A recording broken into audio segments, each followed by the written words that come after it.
and gentlemen, the show is about to start in 10, 9, 8, 7, 6, 5, 4, 3, 2, 1. He'll be fine on the mountain. It's time for Inside the Gamecocks, the show. Built by the Barndominium Company, served by Chicken Cock Whiskey, and part of the Chief Sports Network. Juice Wells, all the way, touchdown Gamecocks.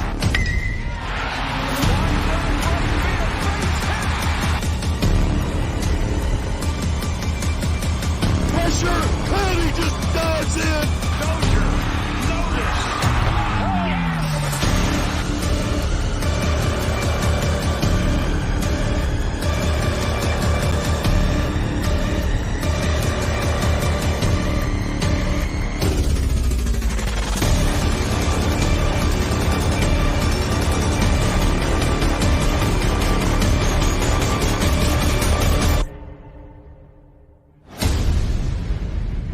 Here's J.C. Sherbert, Phil Molinax, and Jamie Bradford.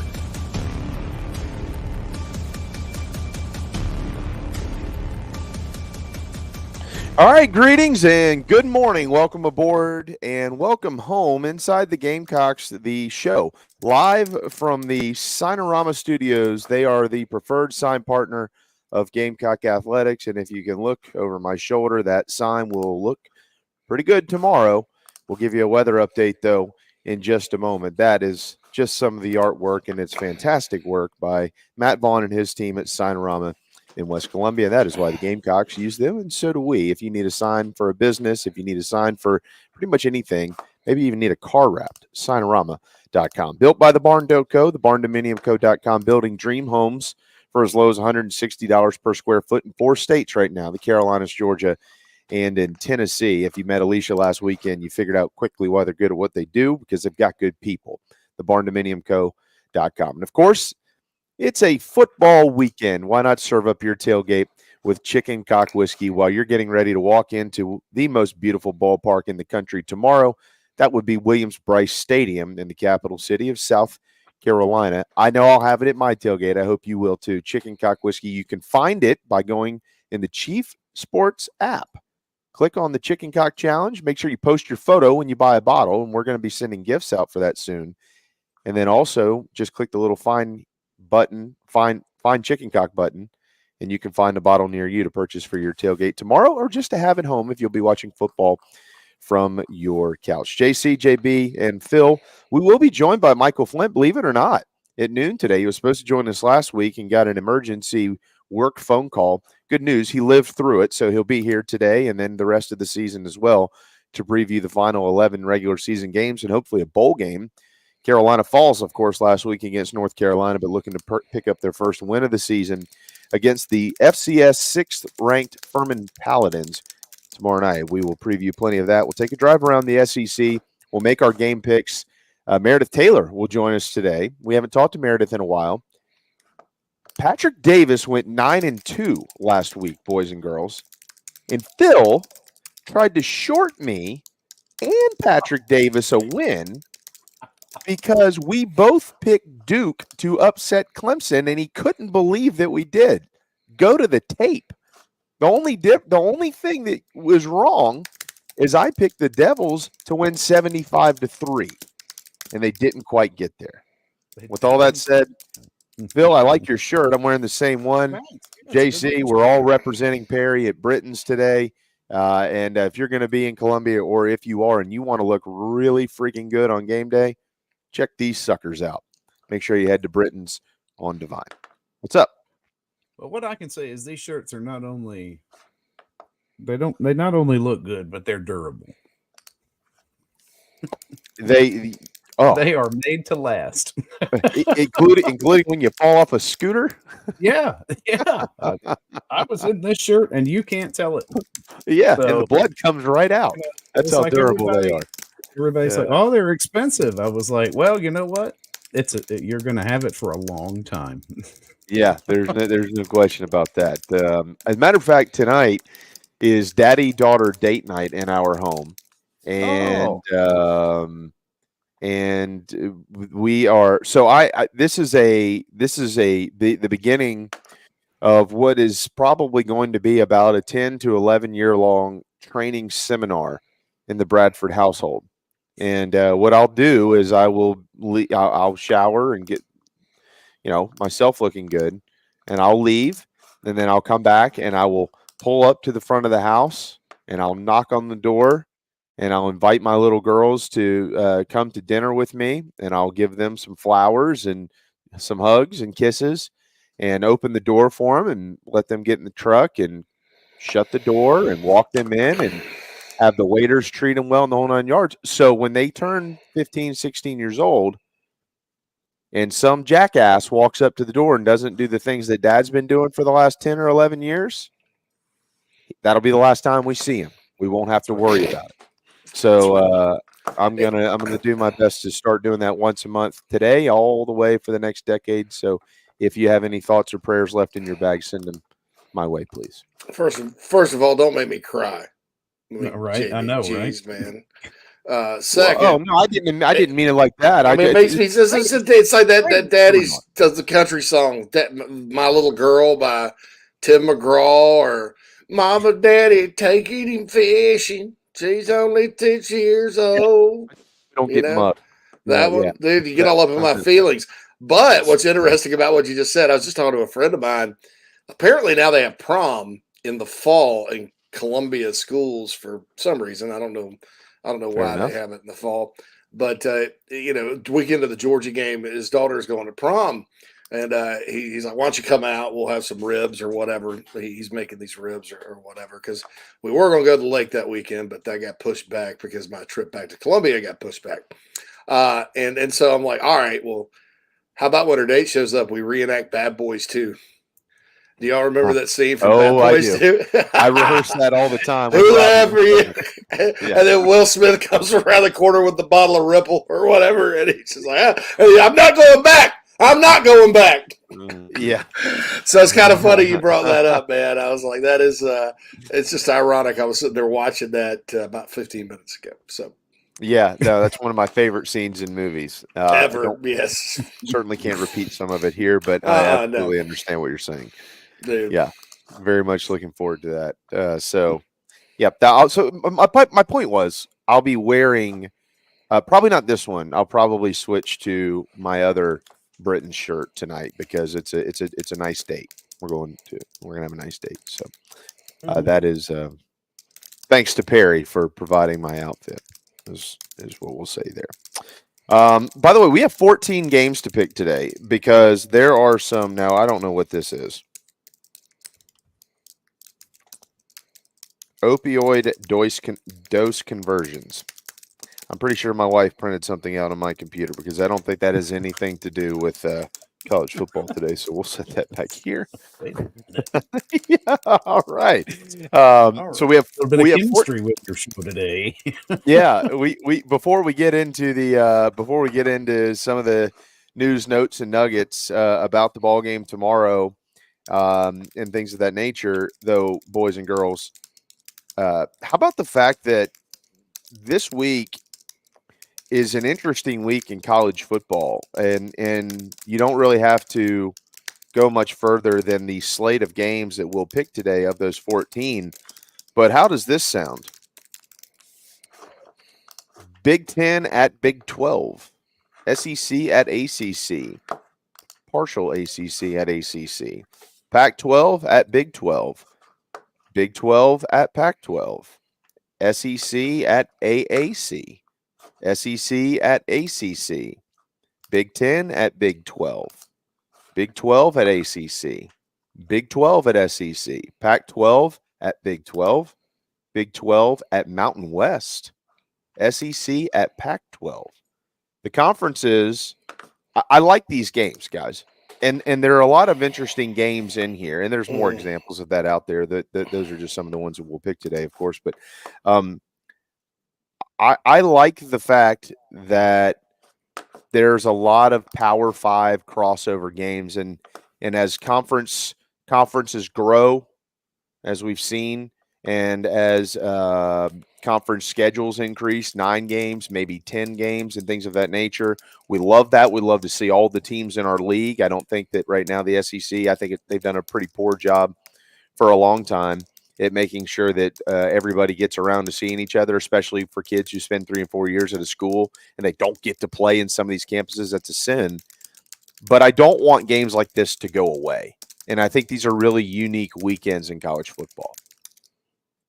Yeah, I know. And as you think as conferences expand and they're going to add conference games, that some of this is going to go away, but you hope it doesn't. I mean, at least a couple of weeks a year, play one cupcake and then play somebody cross division, cross conference opponents. I don't know. Right. You got some interesting ones. Like some of these make sense. Others are just kind of out of the blue. It was like, I like Cincinnati and Pitt. Like I can see that. You got some proximity there. Texas and Bama, that's a home and home that was set up years ago. But then you got like Auburn and Cal. Right. Where does that come from? Well, and that's what we talked about a lot about that game in the offseason. We're going to pick that game. Have either of you seen the spread on it? Oh, I don't know. Is it tighter than it should be? It's not the slam dunk that a lot of people are thinking that it might be. Auburn's only a 6.5 favorite in that ball game. And the over-under in it's 54.5. Cal did win last week. So did Auburn, of course, in Hugh Freeze's debut.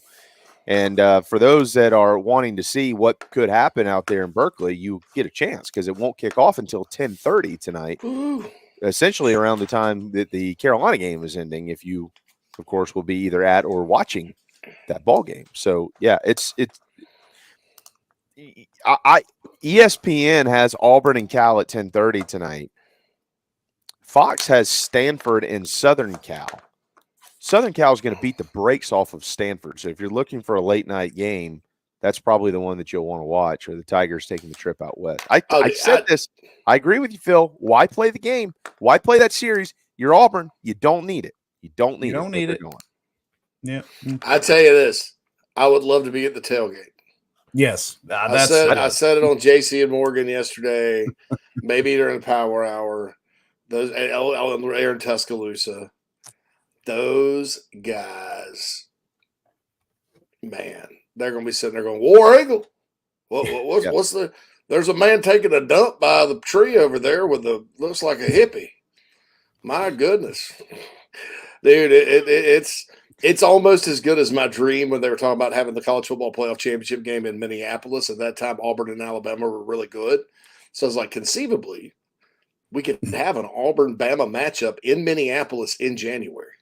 Did you hear Feinbaum? These people in the RV. This is Rex from Mobile. I'm in an RV going 65, 35 north, about 40 miles. There's 15 feet of snow on the ground. I ain't never seen nothing like this before, Paul. War Eagle. All I brought was Tide. I mean, you're out in the. I mean, they would play at a dome stadium, but they'd be out there freezing, or in the Mall of America. I was just sitting here in this Mall of America next to this Chick-fil-A and tailgate. War Eagle. I think now that you're on the topic of tailgate, I mean, you're talking about Auburn at Cal. All right, so here's one for you, JC. Which you have to pick between one. You're going to get a free trip this weekend. We're sending you all expenses paid. Are you going to the Auburn at Cal game for the tailgate and the ball game, or would you rather be at Vandy at Wake Forest? I'd rather be at Auburn Cal because I've been to Strawberry Canyons before. That's what they call the stadium or the area around the stadium at Berkeley, or Berkeley in general. I've just never been to a game. And they actually spent $200 million, which sucks. The Pac-12 dissolved, right? $200 million redoing their stadium, retrofitting it for earthquakes. And it's a good setting. The stadium's kind of like the Rose Bowl. It's a big bowl kind of down in the ground. And I just want to look at the look on the Auburn fans' face because, like I said, you go to Palo Alto, it's nice. It looks like a pristine golf course. Sure. It's, the weather's beautiful. It's 65. It's right there. It's near Silicon Valley, kind of between San Francisco, San Jose. The people that ruin our lives every day in Silicon Valley, those folks. Those folks. but they also give us the gift of StreamYard and YouTube, right? Well, that's true. But I mean, Then they take it away whenever they feel like it. Stanford is a pristine campus. They used to have an 85,000 seat stadium. Yeah. They played the Super Bowl there one time. Sure. And I've been out there, but both old and new for Nike camps, whatever. Well, then you go to Berkeley, and you got to go through Oakland to get there. First time I went to Berkeley, I went to this school called Oakland Tech, and the weight room's about the size of my dining room. All these people in there working out. Marshawn Lynch pulls up. This was like 05. Really, my first road trip for Rivals was out to the Bay Area. And then you go wandering through the hills, and it looks like 1969 happened, and then everybody just stopped progressing. People walking around in tie-dyed Birkenstocks, dirty. The buildings haven't been updated. I mean, it just like the land time forgot at Berkeley. And I'm sure that was 20 years ago, so I'm sure it's worse now because San Francisco's a lot worse now, and it's the same area.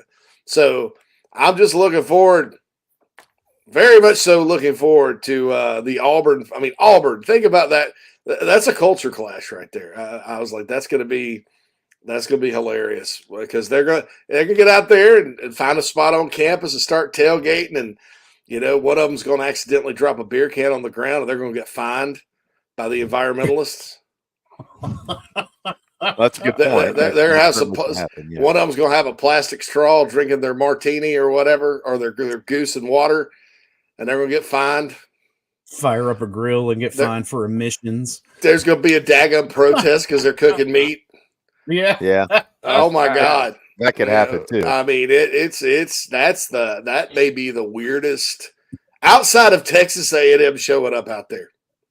Yeah, which could happen if A&M had joined the Pac-12 10 years. You wonder how many Auburn fans are driving out there as opposed to flying. I know if LSU was playing out there, there'd just be a lot of RVs heading across the country. That would be no problem for them.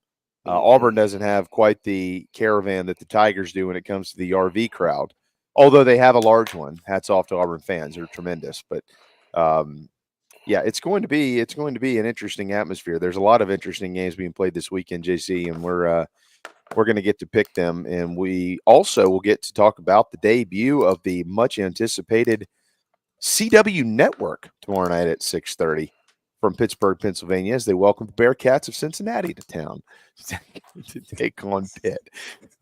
Can't wait for that. Their promo video, you'd think they're ESPN. Maybe they will be one day. Did Lorelei Gilmore? Was she up there? Did they say CW football? It's supernatural. Did they say that? Anyway, yeah, my ex-wife and now current fiance put me through hell with the CW shows. It was so bad back then. First wife, and I like this about her. It's not a criticism. This is not the reason it didn't work out. But by the time it was over, I was sad when the last episode of Gilmore Girls came on because I got hooked for some reason. And it's a weird, quirky show because the dialogue is at like 1 1/4 speed. It's like they go. It's almost like watching a who's the Wes Anderson movie, which I hate all of them. By the way, they suck. The Life Aquatic sucked. All of them sucked. And then I hate it because Bill Murray's in most of them. He's great, but they all suck. So it's almost like that, but I got into it somehow. And I had empathy for some of the characters. And anyway, so yeah, I can't wait to see that. By the way, I'm mad at Pitt and Cincinnati because they had a trophy for this game, like the Riverboat Trophy or something, because I guess the Ohio River or the river or whatever goes between Pittsburgh and Cincinnati. Y'all remember Apocalypse Now? Are you near the river? The Ohio River, sir? Every time I cross the Ohio River, I'm like, the Ohio River, sir? Anyway, so they had a trophy and they did away with it. And I'm like, of all the crap, we got 3 bi-coastal conferences now, almost. I mean, look, Big 12's in Arizona now. That's Pacific time zone half the year, right? We got 3 major conferences that are all across the country with no rhyme or reason, with geography, whatever. No tradition. Even the mighty traditional Big Ten that has a trophy for every freaking game does it. I know Pitt and Cincinnati don't play a whole lot. One's ACC, one's Big 12. Why do away with the trophy? Why? They mutually agree to do away with the trophy. I'm like, it's bad enough your two college football programs that exist in pro towns. And now you're going to do away with the trophy? At least Cincinnati has its own stadium. Pitt has to play where the Steelers do, with the home with a terrible towel. I mean, I'm pissed off about it. I'm mad. And I like Pitt in Cincinnati. Why? Why, Eddie? Why? Why? I don't have an answer for you there, my man. Who knows? But you never know. we'll do some research on that over the weekend, and we'll see what we can do to get the trophy brought back for future Pitt and Cincinnati games. Yeah, somebody make a phone call. We will do that. Last night in the NFL, how about the Detroit Lions going? That was a hell of a game, guys. Yeah, well, absolutely. What a start to the season for the Lions. They're going to be a fun team to watch. 21-20, the final score after scoring a pair of touchdowns in the second half to take down the champs by 1 point. It was a wonderful start. Jared Goff, by the way, looked pretty good, and the drop passes just crushed Kansas City. Detroit up next. The Seattle Seahawks coming up on September 17th. Everybody's heart here on West Carefree Drive and Homer Glenn's heart sank when we watched that because, okay, so if you look at the Bears, they got a lot of new players. Fields is in his third year. They got a lot of help at receiver now, including the Moore kid. They got some help on the – I mean, they could be much improved, right? And that division, you sit there and go, well, the Vikings are solid, but they're boring. And I think Dalvin Cook left, right? The Packers are breaking in a new quarterback, which doesn't always, I don't know, Jordan Love, I don't know. So you look and you're like, who the hell's going to win this division? Yeah. And you go Bears, maybe Dick Bears may win. And then, but lo and behold, the Detroit Lions are historically, they have not been this good since Barry Sanders. No. And hats off to, by the way, I like Dan Campbell a whole lot. I do too. He gets a lot of crap from people, which is unfounded, but he's a great coach and a man's man and all that. Yeah, I can't say enough about him. They are good. They have skill. They have a good defense. They're playing with confidence. You don't just waltz in to Arrowhead Stadium. No. And beat the Chiefs on the Thursday night. You just don't waltz in there and do that. Especially if you're the Detroit Lions. Yeah. I know. You're the Lions. They brought in, and you know what they've also done? They've brought in a lot of winners. They brought in a lot of kids who come from winning programs, Michigan, Alabama, places like that. They're used to winning football games. And that's been the problem up there for a long, long time, is it's a loser's atmosphere constantly. But maybe not anymore. And so in honor of my mom and my granddad, the original Detroit Lions stadium that was ever built, my grandfather's electrical company lit the whole thing. They put all the wiring in it.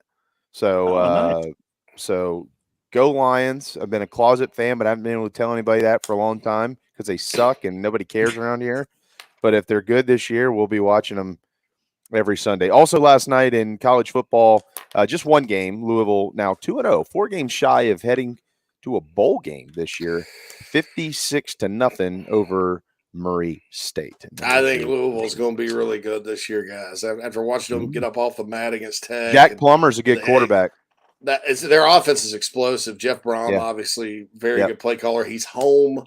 Look, man, the ACC, I haven't said this week here. I said it on JC Moore because I don't want to sound like there's any excuse for the Gamecocks last week, and I'm pumping up the ACC. But, we went over Notre Dame's schedule, right? And, Notre Dame's got I think Notre Dame so far has been really, really good this year. Really, to me, they remind me kind of the early Alabama teams under Saban. I mean, maybe not quite as fast on defense, et cetera, et cetera. But, I was looking at their schedule, and when we looked at it in the preseason, it's like, oh, well, they got 3 games they got to win. But now that's not the case. Listen to this. So Notre Dame played in week 0. They don't have an off week until October 21st. All right, at NC State this weekend. Probably win, not going to be easy. The Chippewas of Central Michigan come in. Okay, then Ohio State. The next week they turn around and go to Duke. The next week they turn around and go to Louisville. Then the next week they host Southern Cal. I mean, that's all of a sudden shaping up to be a unexpected murderer's row for the Irish Good news for them if they win all those games, even if they may stump their toe against Clemson later or Pitt or Wake Forest or whoever. I think they can still get in the playoff. But, man, that's after week 1 and now week 2 with Louisville, that trajectory changes. And you look at the improvement Florida State's made. I'm still not sold on Miami, but I think obviously North Carolina is an improved team. So we'll see what happens. But Quantrell said ACC may be deeper than we think this year. I agree with that. So early signs. But yeah, that was a good win by the Cardinals last night. And I thought getting up off the mat, beating Tech was really good too. So is your mom and your mom's family from the Detroit area? Is My that mom's right? is, originally. Well, that's why you look Italian, or that's where you get it from, right? Yeah, I have no Italian in me. None, actually. I look Native American because my dad's side has Cherokee. Oh yeah, mine too. That's why my brother looks Native American. That's why Teddy is. That's why Cam's an Indian. Yeah, I'm 134th Cherokee Indian. Or actually, it's my grandmother's mother's dad was Cherokee Indian.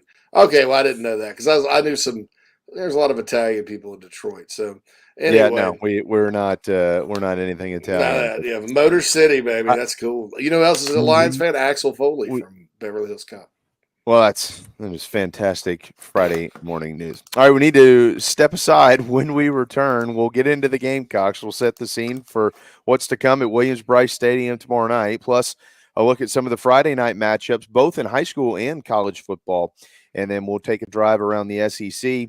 We've got Michael Flint, Meredith Taylor will pick today our keys to the game. And I've got a nugget for y'all I hope you're all feeling okay, because if you're not, this is going to make you puke. Maybe it starts to get turned around this weekend. Hang tight.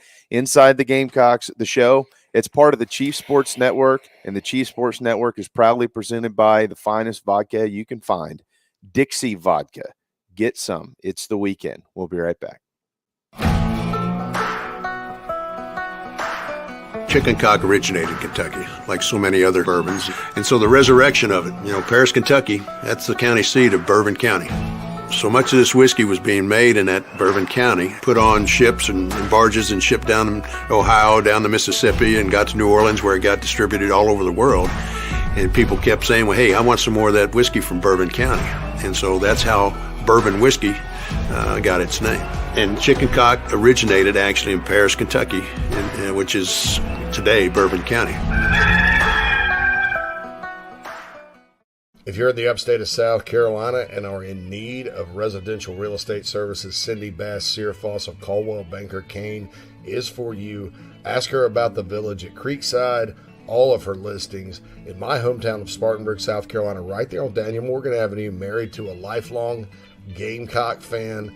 And many of our listeners have already bought homes from her and been 100% satisfied with the detail and care she uses. Cindy Searfoss, 864-414-5271, Caldwell Banker Kane in the upstate for your real estate needs. Building your dream home is often just that, a dream, and sometimes a nightmare. But at the Barn Dough Company, they commit to quality and build without sacrifice. Customization, open floor plans, limitless flooring options, maintenance-free and easy installation perks, and affordability are just a few reasons why they've been named one of the best builders in the U.S. Believe in your dreams. Visit thebarndominiumco.com. That's thebarndominiumco.com. The Barn Dough Company. Gamecock owned, Gamecock operated.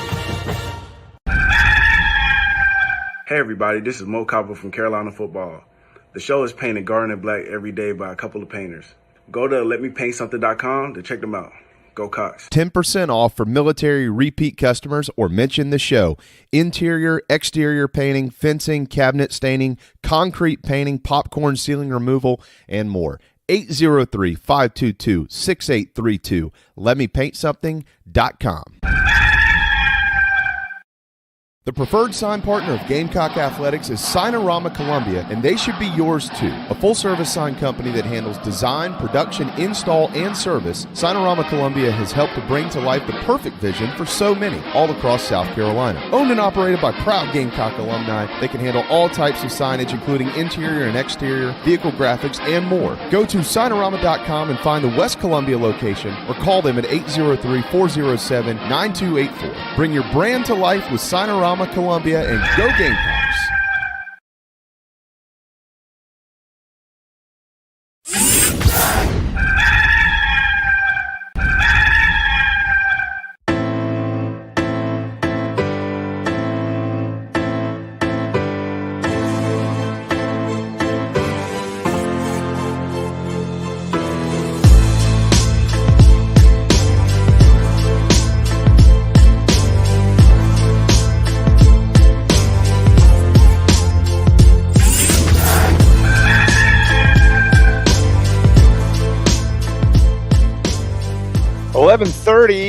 Friday, September the 8th. Welcome back inside the Gamecocks, the show. We are powered by Electric Bikes of Charleston, electricbikescharleston.com. Everybody drives golf carts around Williams-Brice Stadium. Why not one of those? Take it with you if you're going to be tailgating and you want to go see a friend on the other side of the ballpark. Go see Michelle first at Electric Bikes of Charleston. Again, electricbikescharleston.com. Before we get to the scene of the ball game, and I know JC's got some things he wants to plug in here in just a minute as well from Park Ave. Any guesses on what league right now does not have a loss in college football? Pac-12. Pac-12. They'll soon to be dissolved, or well, they have not lost, and they're final year. Quarterback-wise, they're the best in the country. You know, it's a lot like okay, so in 2016, 6 ranked teams, by the way. The year Clemson won the first championship of this decade. I thought the ACC was a better league than the SEC top to bottom just because of the quarterbacks. If you remember, you had Lamar Jackson that won the Heisman. You had Deshaun Watson that won the national championship. You had Mitch Trubisky, who was the number 1 pick. You had, the kid at Georgia Tech was Justin Thomas. You had Jared Evans at Virginia Tech that won a division there. I think the kid from Duke that ended up getting drafted high was a young player for Duke. I mean, it went on and on and on. They had really, really good quarterbacks. Nathan Peterman was at Pitt. Mm-hmm. And he's still in the NFL. And I kind of see this year for the Pac-12 similarly. Now, does that mean Southern Cal will win the national championship or Oregon? Probably not. But, man, you're talking about a lot of good QBs. I mean, look, I know DJ Ungalali or whatever had a good game for Oregon State the other day. We'll see how that turns out. But, I think besides him, I mean, you're talking about Michael Penix at Washington being awfully good. Watch out for that league. The swan song of the Pac-12 may end up being notorious. I remember the swan song for the Southwest Conference sucked because I think 5 different teams tied for the title and they were all 6-5. but the Pac-12 may go out in a blaze of glory. Shot down in a blaze of glory. Hey, look, that? I think we're seeing the effects right now, the transfer portal. It's sure. College football is maybe a little bit different than we kind of had all anticipated. By the way, almost all of them are transfers. I mean, Penix was from Indiana, Williams from, of course, Oklahoma, and then Bo Nix from Auburn, among others. Yeah. So. Speaking of Bo Nix, if anybody missed this, Oregon beat Portland State last week, 81-7. Maybe try not to play those games in the future. South Carolina and Furman will play tomorrow night at 7:30 on ESPN Plus and the SEC Network. John Schriffen, Rocky Boyman, they'll call it. But Dawn Davenport will be on the sidelines, and that is always good news. Dawn's really good at what she does. The Gamecock Sports Network, of course, will have it. Todd Ellis, Tommy Suggs, Chet Tucker on the sidelines himself for the Gamecock Sports Radio Network. Satellite radio on Sirius and XM, channel 138 or channel 206. This is officially, according to the university, a sellout. Included in those numbers, by the way, the most ever. Over 17,000 students are scheduled to be at least in the game tomorrow night. Hats off to the Gamecock ticket office for allowing that many to get in there. They should, if all the students will show up like they should.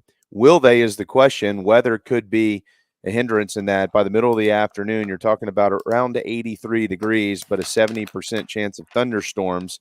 That does dip to around 45 at kickoff or so. They feel like they can get the game in, and then it maybe will be picking up once it commences. But we'll be keeping an eye on that. Don't forget your rain jackets and your tents and an extra pair of clothes for the ride home. A win over Furman for the Gamecocks would improve South Carolina to 41-14 in their last 55 non-conference games. It would also improve Carolina to 13-1 against in-state FCS opponents since the regular season was expanded to 12 games in 2006.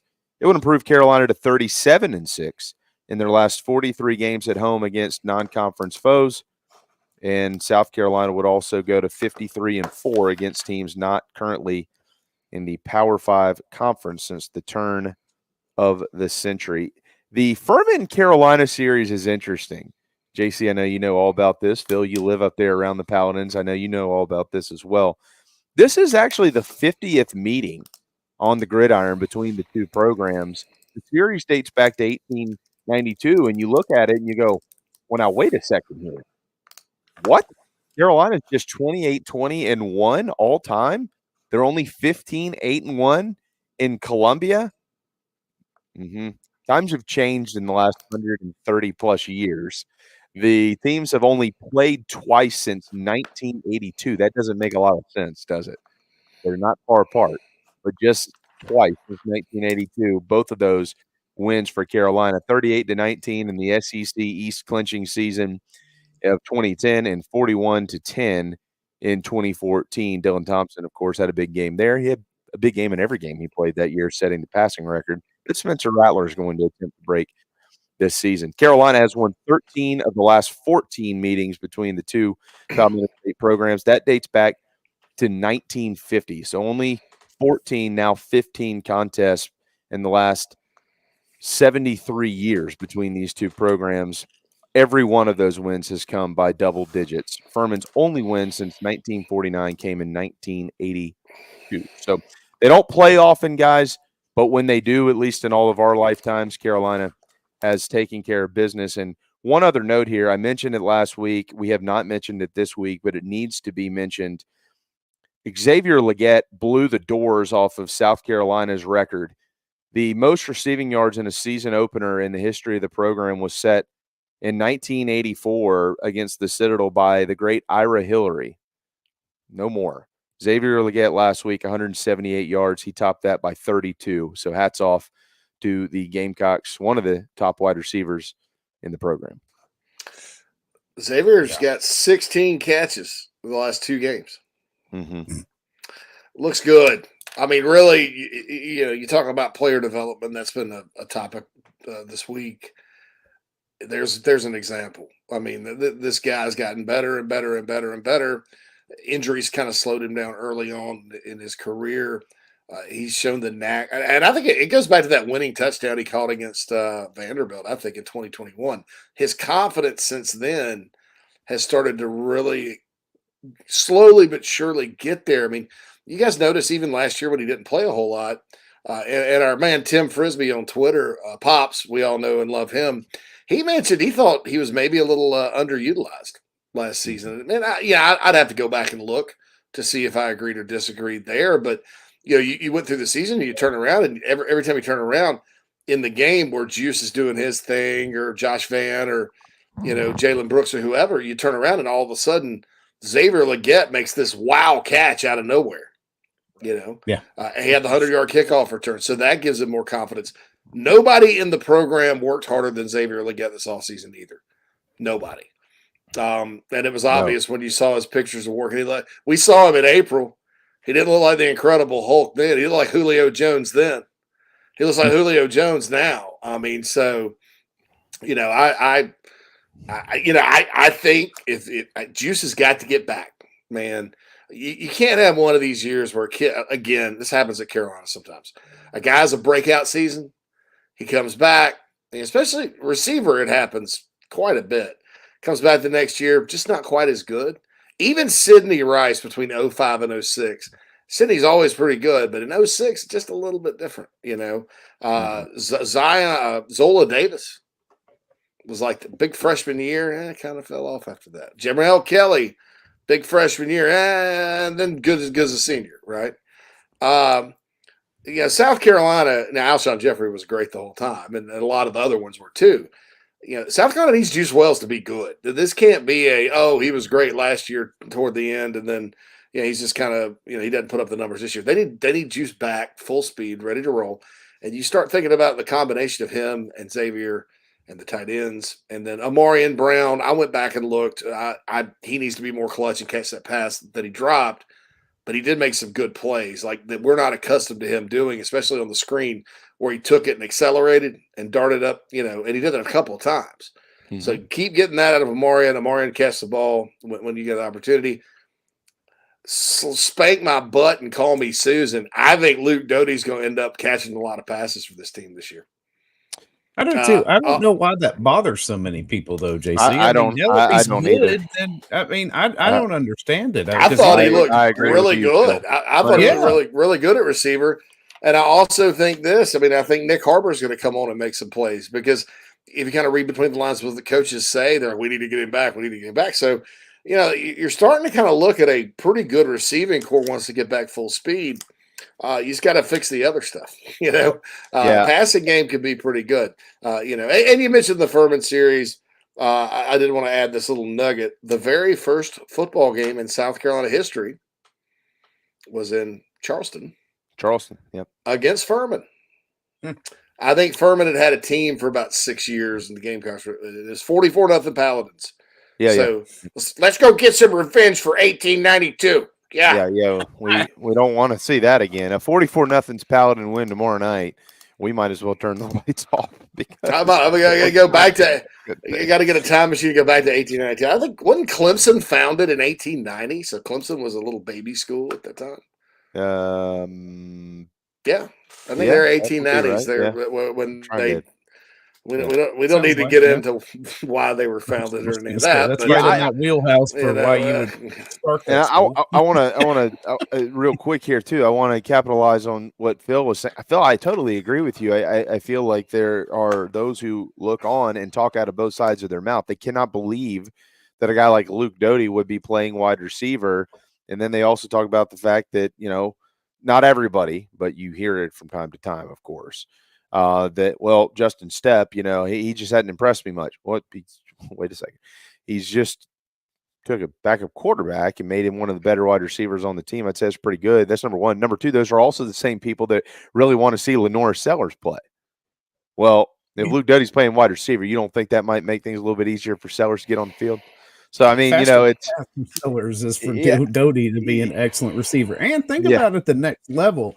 Like, there are plenty of guys, former quarterbacks, who move up to the NFL and play solid slot receivers.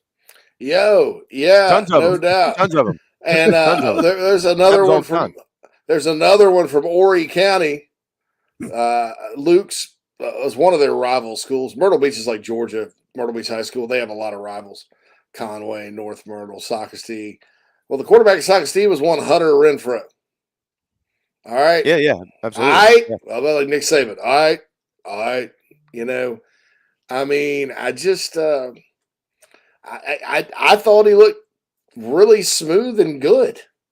And it's not like he caught one pass and everybody's like, oh, you looked smooth and good there on the one pass there, Luke. I mean, he did it, went back, he came back for some more. Well, and there's a difference here too, because 3 years ago, Luke Doty was being entertained at wide receiver out of necessity. Yeah. That's not the case right now. They have wide receivers. Luke Doty is being entertained to wide receiver because he can play the position and he's an athlete. And so there's a stark contrast between kind of what happened a couple of years back and what's going on now with Luke. And hats off to him, by the way, for saying, just put me on the field. I want to play football.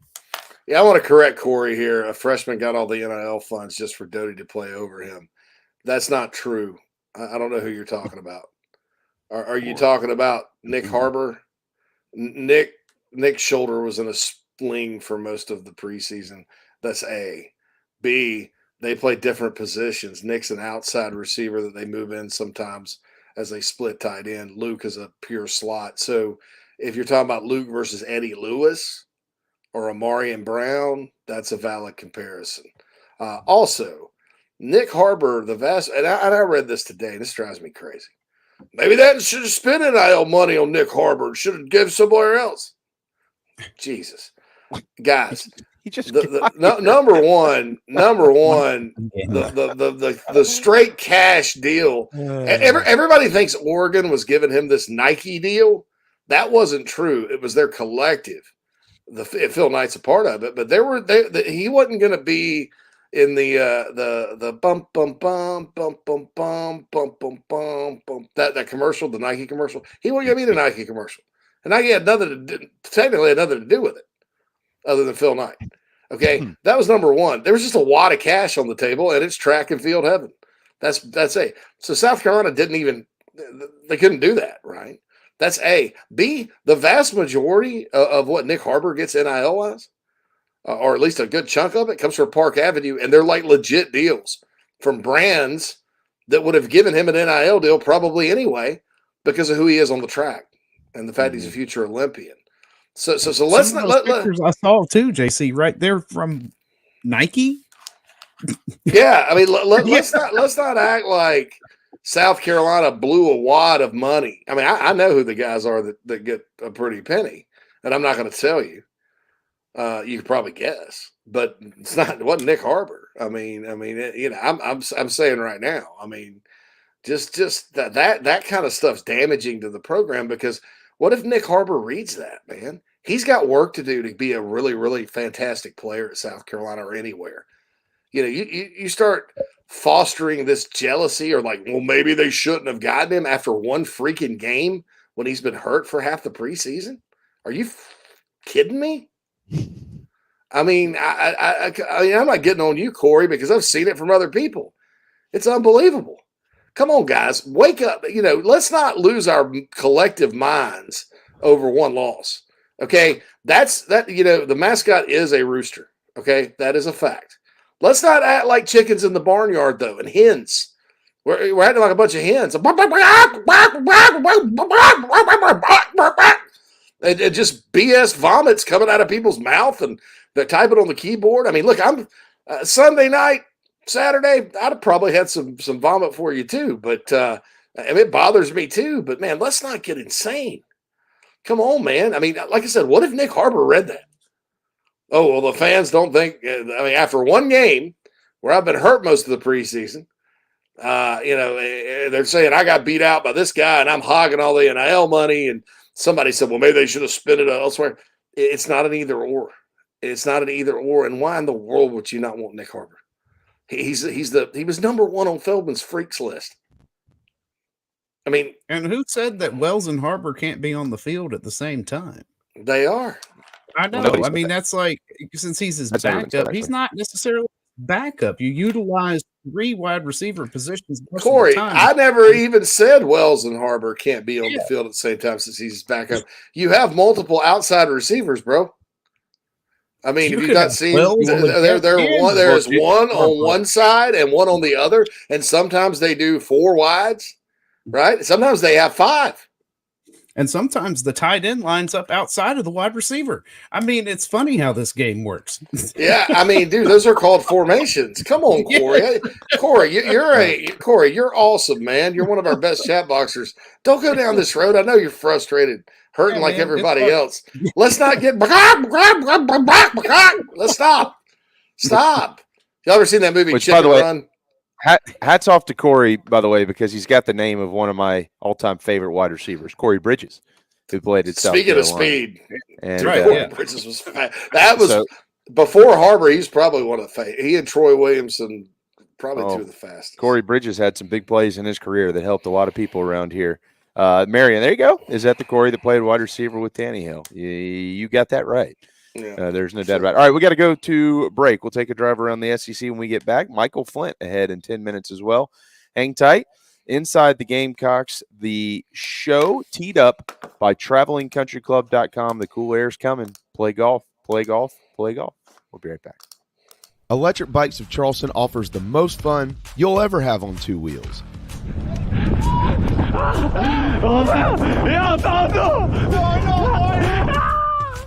Magnum, Velotric, Aventon bikes, and more. And they sell to consumers all across the state and offer outstanding warranties and service after the sale. 5 levels of pedal assist plus a throttle help you handle the southern heat better, but still get great exercise. Bikes are available all ages and sizes. ElectricBikesCharleston.com or stop into their store in Mount Pleasant. Electric Bikes of Charleston, powering Inside the Gamecocks, the show. Charleston! Electric Bikes in Charleston! Electric Bikes in Charleston! Electric Bikes in Charleston! Electric Bikes in Charleston! Golfers and wannabe golfers, former Gamecock golfer Meredith Taylor is now a full-time golf instructor in the Midlands of South Carolina. In-person golf lessons are held at the Country Club of Lexington. Half-hour, hour, on course 9 or 18 holes. And if you're outside of South Carolina, Meredith conducts virtual lessons. Just send in your golf swing for analysis. Gift cards are available for in-person 1-hour lessons. Connect on Twitter @MayorTaylor and find her online at McKellarEnterprises.org. Her email is on the website. Schedule your next lesson today with Meredith Taylor, former Gamecock golfer. Down here in the South, we don't always see eye to eye. While our taste in college football teams, or what sauce, if any, goes best on a rack of ribs, or what to mix with our Dixie vodka might be up for debate, we can all agree there's nothing better than a Southern tailgate. And like our favorite college teams, our ingredients come from small towns and big cities. They're grown in Southern soil, are crafted by Southern hands, and proudly represent the South in our backyard and beyond. So raise a glass of Dixie Southern Vodka to celebrate being made in America and raised in the South.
All right, final segment of hour number 1 inside the Gamecocks, the show, served by Chicken Cock Bourbon.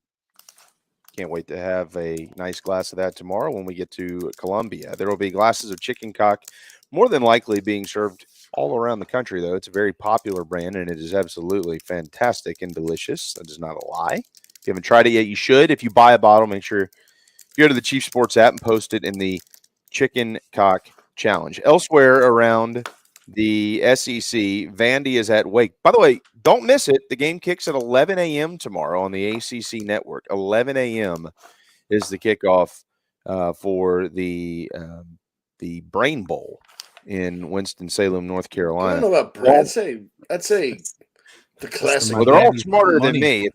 If you go to Wake or Vandy, you're smarter than I am. The classic literature bowl. Ball State is at Georgia at noon tomorrow. Eastern Kentucky is at Kentucky at 3. This will be a fun place to be. New Orleans, Tulane welcomes the Ole Miss Rebels to town. A 3:30 kickoff down there. We'll pick that game coming up in just a little while as well. A&M is at Miami. Probably will be more A&M fans in Miami than, Miami fans. That game also kicks off at 3:30. Kent State Gold Flashes will take the trip to Arkansas at 4 o'clock tomorrow afternoon. Austin Peay is at Tennessee. It's a 5 o'clock kick. These are all Eastern. The night kicks begin in T-Town. 7 o'clock, Tuscaloosa, Alabama, Texas, and the Tide on ESPN. Middle Tennessee State is at Missouri at 7 o'clock tomorrow night. Grambling is at LSU. McNeese State is at Florida. The Gators feel good about that one. Arizona will make the trip to Starkville to take on the Bulldogs of Mississippi State. And as we mentioned previously, Auburn and Cal in Berkeley, 10:30 on ESPN. So you got Auburn and Alabama playing back-to-back on ESPN tomorrow night. See what happens there. Certainly a lot of these we will be picking coming up in just a little bit. All right, so another interesting, maybe not a tailgate, but Friday night, if you will. Are the all-male cheerleaders at A&M going to go have yell practice in South On Beach? South Beach? I would imagine so. Somewhere. Well, Yeehaw! I might get them a different result than what they're looking for there. Yeehaw! Not necessarily on the field. Bill, you're probably not far off. In that beach, there's no telling what's going to come your way. Yeah, Dude, that's a lot. Yeah, so I don't know, but that's another interesting time. I think Texas A&M is going to take Miami to the woodshed. You know, that's a game when it was You heard scheduled. it You probably thought years ago, wow, that could be a lot of fun. You know, you get a bunch of Cowboys and a bunch of South Floridians mixed up together with a couple of really proud programs, but neither one of them right now are necessarily on the national radar. A&M certainly can be. I mean, you got to win tomorrow. They're ranked 23rd in the country, and they did win their season opener against New Mexico, 52-10. But look, you know, if they win tomorrow, they will start the season 3-0. They've got Monroe next, and then they got Auburn and Arkansas both coming to town back to back, and they're more than likely better than both of those teams. You could see a 5-0 A&M team with Bama and then at Tennessee on deck. That'll be interesting. I mean, you know, everybody crapped all over them this offseason, and I don't know. I mean, I think when it comes to will Petrino and Fisher get along, there's a lot of coaches that probably scoffed at it, like, huh, yeah, nobody guys. cares if you're scoring 50 points. I mean, Petrino still. I mean, I think Jimbo likes to win, don't you? Yep. You know, and so we'll see sort of what happens. But yeah. Hey, real quick here. I see Kevin is in the chat box. I don't know if this happened because of what I said, Kevin. I might be taking praise here when I shouldn't be taking praise here. And if I am, forgive me. But literally last week, Kevin is with Gamecock Traditions. And for those of you that don't know, that are always asking people, where do I buy this, other shirts, cups? I mean, you name it. They have everything. You can order online at Gamecock Traditions. That's what I do, is ship it right to the house. I told him last week I would like a garnet and black, most notably black, but garnet and black shirts with the white circle in the middle of the chest with the Block C logo. That's what I can't find one. That's what I want. I said I searched the website all the time. I can't find one. What? Lo and behold, today they've got them. So Kevin, I don't know if I, hit things along. If you just didn't tell me that was already kind of in the works, but they're out. So all of magic you plan to go to Gamecock Traditions and outfit you and your families, don't buy the last one of that, because I need one of those. And I'm going to try to squeeze in there tomorrow before we go set up shop for the afternoon. And so thank you, Gamecock Traditions. Thanks for what y'all do for us, and thanks for that. And please don't sell out, please. Begging you. And by the way, right after the show, speaking of clothing, today's wardrobe is we are dressed by Britons. And they have a lot of great stuff too. You cannot order online from Britons. You have to go by and see Perry and his crew right there on Divine Street. I am wearing this shirt. It's called the Tailgater. It's awesome. And Phil and Jamie are twins. They have their Block C on. Britons of Columbia dresses the show. We like that. They also dress Shane Beamer on his coach's show. Like I said, you can call them up and order something, and they can ship it to you. But it's all about that personal service that you want. When you want something just a little bit nicer, you roll in there and buy from Britons and Perry. We certainly appreciate him. Talked to him the other day. He is just as devastated about the loss as we all are. Been a Gamecock fan for a long, long time. But he's ready for you to come by Friday tonight. Maybe you want to do it on the way to a high school game if the weather permits, or Saturday all day. They'll be open right there on Divine Street. So the show is dressed by Britons of Columbia. We love all our clothing partners. Yeah. Yeah. Oh, yeah. You mentioned Gamecock Traditions. Nat, her whole ensemble, if you will, for the game last week was from Gamecock Traditions. So yeah, certainly appreciate these guys. They're partners and friends. They're not rivals. We happily promote both for a reason. And absolutely, I can't go to Gamecock Traditions and get a suit, but I can get one from Perry at Britain's on Divine. So I'll tell you, I got a request for Gamecock Traditions though. I want a windsuit. Like a Gamecock. Like old school days. Yeah, old school. You know what? Like a Bill Parcells windsuit. Yes. I'll do that. I'm in. I will rock. We all three should rock windsuits. When the weather changes, that's pimp. Yes. Kevin. Windsuits and white tennis shoes, man. Do it, Kevin. Kevin, do it. Get us a windsuit. Again, the circular C with the white circle with the block C logo in on the windsuit. Hell yeah. Like the helmet. And it's got to be the short collar. It's got to be the short collar, and then you can have the hood. But, Kevin, do it. You're here. I know you're here in there. Do it. All right. Buy Jan one, too. We'll make Jan tailgate with a windsuit on. Jan's like 6'7".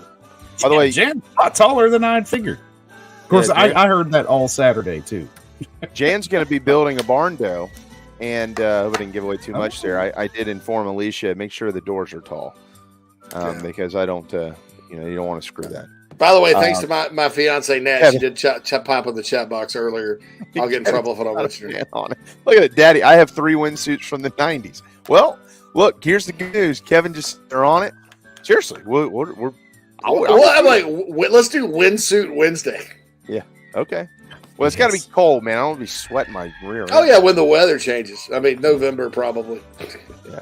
No, Craig. No tortoise shell Adidas shoes. No thanks. All right, we have got to go because Michael Flint is standing by when we return a deep dive into hopefully Carolina's first win of the season. Michael Flint would look great in a windsuit. We'll make our picks later on as well, and we'll have some fun to round out a busy work week here on Inside the Gamecocks, the show built by the Barn Co. Just as your State Farm agent combines good neighbor service with surprisingly great rates, you can combine your home, auto, life, or small business insurance with Tony Pope State Farm Insurance today. And guess what you'll get? That's right, even more good neighbor service with surprisingly great rates. In fact, Tony Pope State Farm is your go-to agent anywhere in South Carolina, North Carolina, or Georgia for the service you deserve at the price you want. So try combining your home, life, auto, and or small business insurance today. Tony Pope State Farm has been in business for more than 30 years and can handle anything you need in the tri-state area. Once again, Tony Pope State Farm will help you mix and match perfectly. Call 843-851-2222 or visit TonyPope.com today. Like a good neighbor, State Farm is there. Nana's Porch, nanasporch.com. At Nana's Porch, they cater weddings, parties, and all kinds of special events. Their meals are served buffet style, and seconds, they're encouraged. Plus, they can bring their mobile food unit to bring on-site and serve your guests as a unique alternative for your catering needs. Inquire about rentals as well. nanasporch.com. Find them on Facebook, Twitter, and Instagram. 336-259-7550. If you're on Medicare currently or approaching eligibility, it's time to enroll in a Medicare plan that meets your needs. Palmetto Medicare is here to help you through the process. Palmetto Medicare's owner, Brian Spencer, and his team of experts are here to assist you. Learn about the benefits and enroll in the plan that will cover as many of your medical costs as possible. Some of the advantages of Medicare health plans may include a variety of plan choices, increased benefits, lower premiums, and more. Give Palmetto Medicare a call to discuss your insurance and help get the exact coverage for your needs today. Hey folks, it's JB, and as we all know, it's football season. My favorite place to shop for myself and the family is Gamecock Traditions in Lexington. They have the widest selection of Gamecocks attire, plus all the cool accessories for tailgating, cooking, kids, shoes, hats, and so much more. Most importantly for me, you can order online at GamecockTraditions.com, and it's shipped timely to your door. I've been shopping here for years, and I hope you will too. Order online right now on the Chief Sports app. Go Gamecocks.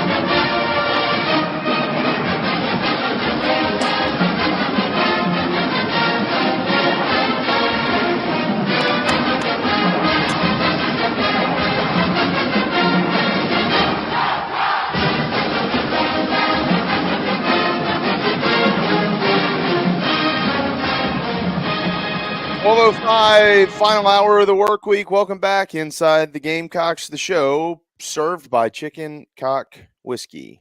You can find it on our app. If you don't know where to get it, just type or click on the Chicken Cock Challenge button and click find Chicken Cock Whiskey, and they'll show you exactly where to get it wherever you are. Type in whatever address that may be.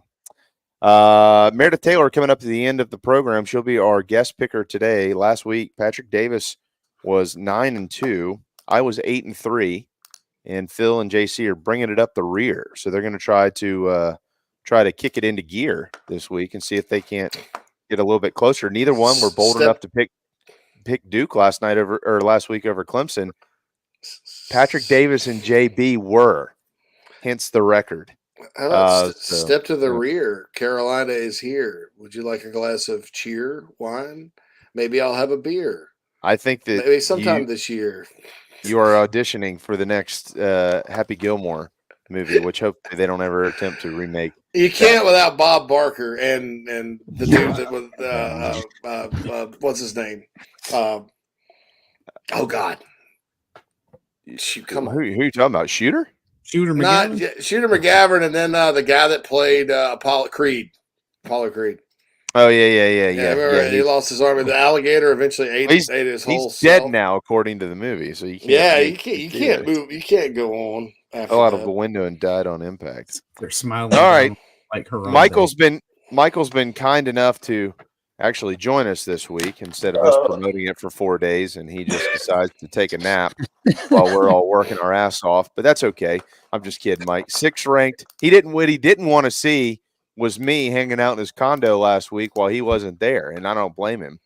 And he's already getting some grief in the chat box from the one and only John Strickland as well. What's up, Strickland? 6th ranked Furman. FCS. By the way, we never got clarification. I need to send Fink a text on that. If it does count, this would technically be the 5th straight ranked opponent for the Gamecocks, going back to last year's Tennessee game. But Furman and Carolina tomorrow night at 7:30 at Williams-Brice Stadium on the SEC Network Plus, ESPN Network Plus, and Gamecocks looking for win number 1, Mike. So, it wasn't a good week last week, clearly, and there were some good things on offense. I mentioned that Xavier Legette set a school record for a season opener with 178 receiving yards. He beat Ira Hillary by a 32 from 1984. Spencer Rattler, by the way, also threw for the 3rd most yards ever in a season opening game, behind Tannehill's 405 against Georgia in 94 and Dylan Thompson's 366 against A&M in 2014. Of course, they lost that game. Rattler threw for 353. They lost that game as well. But, Mike, that's not what's losing them games. In the last 4 games, I know that you're sitting in a chair, so don't fall out of it. South Carolina has sacked opposing quarterbacks 4 times, and they have 11 combined tackles for loss. Tennessee, Clemson, Notre Dame, North Carolina. They have a 2-2 record in that span, 4-11. Their opponents, 17 sacks, 44 tackles for loss. Not good, Mike. They got to find a way to fix it.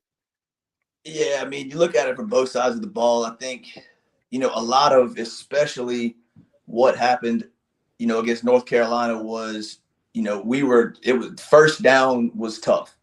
We had ourselves in a lot of, on both sides of the ball, a lot of bad second down situations. We were in second and long a lot.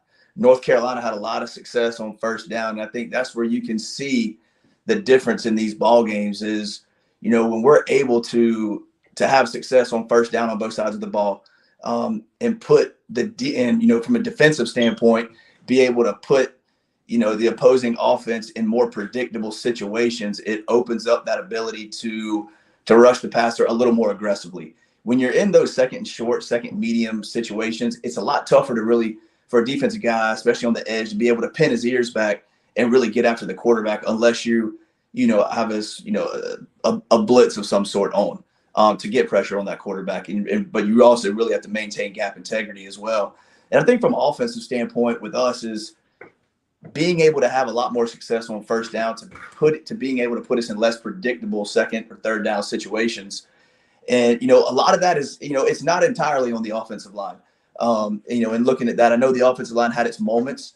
There was some one-on-one breakdowns on the edge to where we just simply got beat. It was one guy that got beat, which really threw everything off. But, we got to be able to hit the hole the way we're supposed to, be able to hit the hole hard, be able to find the cutback lane, really have that good feel of doing the right thing when the ball's in the running back's hands, not being too aggressive or potentially being over aggressive. But I did see times where we did, we missed the hole. We missed the cutback. We hit about, we missed bouncing it outside. I think that's a lot of what, DeCarrion learned. But I think, really leaning on Juju McDowell and being able to get him the football early, I think that's a big help for the team as a whole. And if we are going to run early, I think we need to have that experience and put the ball in Juju's hand, who has that natural ability to see the field from a running back, from the running back position, and utilizing him out of the backfield.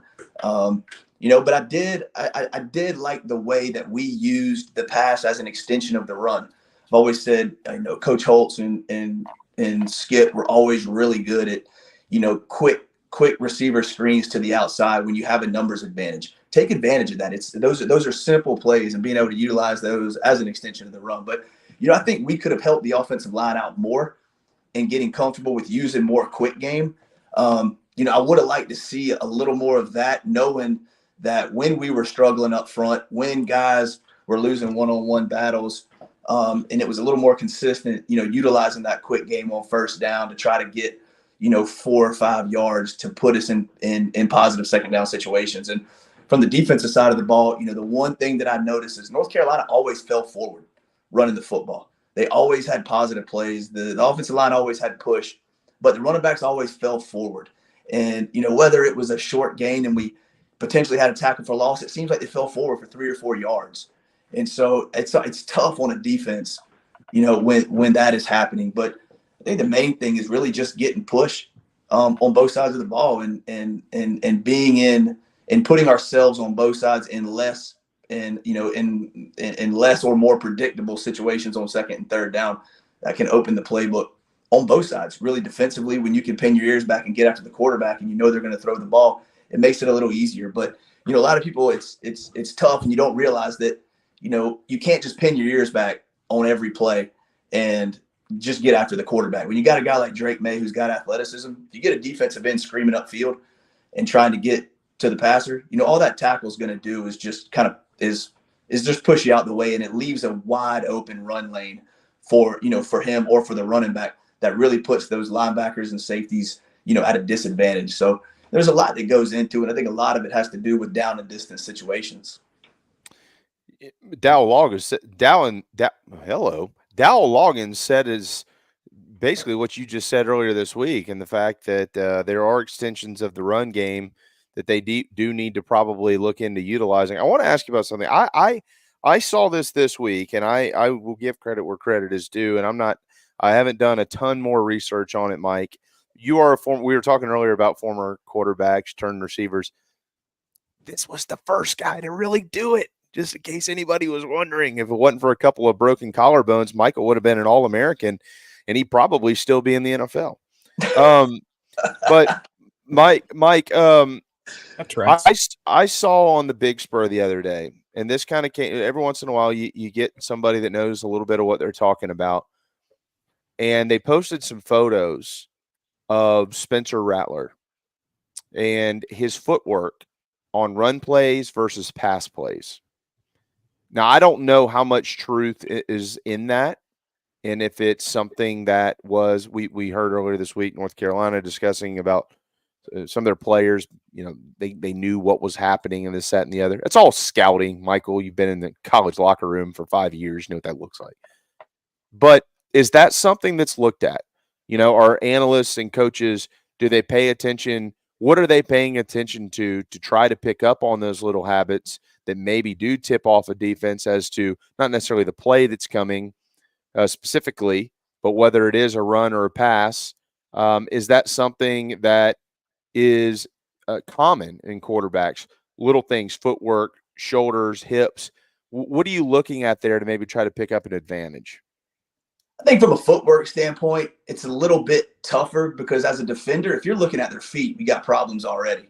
I think on film, you could try to pick up things from a coaching standpoint, but I think if you look more so at a quarterback's shoulders and the way they drop back, if they drop back and their shoulders are a little more open, and you tend to see them throw to that side of the field, then you can look at that. If you see a quarterback drop back and his shoulders are closed more, looking that way, then that's something to look at.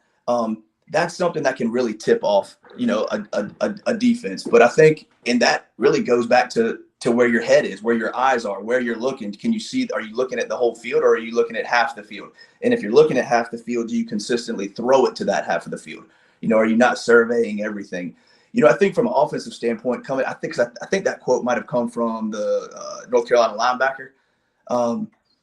But if you look at it as a whole, I think if you remember if anybody's seen the movie Invincible with Marky Mark, and when he was trying out for the team, and the lineman grabbed him and said, I'm tired of seeing you get your butt kicked, and he put his hand on the ground, and you could see when the pressure was forward, you could see the difference in his knuckles, and when the pressure was back, you could see the difference in the knuckles. So I think that plays a lot into it. I think it's more so alignment of how our guys are aligned, how the running back could potentially be aligned with the quarterback from a separation standpoint, lineman splits, how their feet are, how the lineman's feet are situated pre-snap. I think that a lot of that goes into it. And when you start to see differences based on run pass, or really simply just breaking it down to run and pass, when you see that in the consistency of it, it really makes a difference. And it's, and that's a lot of coachable things that are anybody in the country should be able to see. But I think, with Freddie Kitchens, having him at North Carolina and him potentially seeing some of those tendencies that he picked up on here, really was a difference. But, it's not like it's not like a lot of these coaches don't see these types of tendencies in general. I think it just happened to be that just something that he had learned here. And I think it made a difference in the game with the type of pressure that North Carolina brought, and them having that mindset of pre-snap, guessing right, and really not guessing, but, being 80 to 90% sure. And when you're, when that's at play, it's a game changer, because the speed changes. You got guys flying around a whole lot faster than they would having to try to diagnose a play or a play action, or run versus pass. So I think a lot of it just comes down to it comes down to fundamentals, based on alignment, of the lineman, the running back, quarterback, things of that nature. But, I think it's stuff that teams pick up on in general. I don't think, that Freddie Kitchens was over there. We have a brand new OC, new personnel, new play calls, and a lot changed. And I think it's just based on a lot of what he saw fundamentally from the different position groups that really made a difference. That's interesting because he did mention that, Michael was technique and fundamentals. We kept hearing it from, we heard it from, offense, defense, and special teams, when the coordinators were allowed to speak. So, how does that, we all talk about, you got to be disciplined and fundamentals, and can you get more into that? Like what kind of fundamentals were lacking on Saturday that you could tell? Well, hold on. Phil has a good question, and let me piggyback on that real quick, Phil. Let me just add some fuel to the fire here because most fans go, "What have they been doing for the last 4 weeks?" I thought that's what you have spring football for. Then you have the summer, and then you have August, right? Aren't you practicing aren't you working on those things? And then you roll out there in game one, and you go, "Well, yeah, we got to clean up some fundamental stuff." I'm not hammering Coach Beamer and his staff. That's not what I'm doing. This happens all around the country. It happens everywhere. But I'm just asking you as a former college football player to like Phil was just saying, your fundamentals, and people are like, well, what have you been working on in the preseason? Yeah, no, Phil, it's actually it's a great question. I know. Good question, Strickland Phil. on here. Strickland could really dig in more because he's done it and did it really well for a long time. Is that, you look at a guy as a lineman, does he have his hand in the dirt or is he in a pass protection or is he standing up, in a 2-point stance or a 3-point stance? And teams use that differently to where, in the run, you might pull guys, you got a guard, you'll pull a guard, lead block, and, and run the football.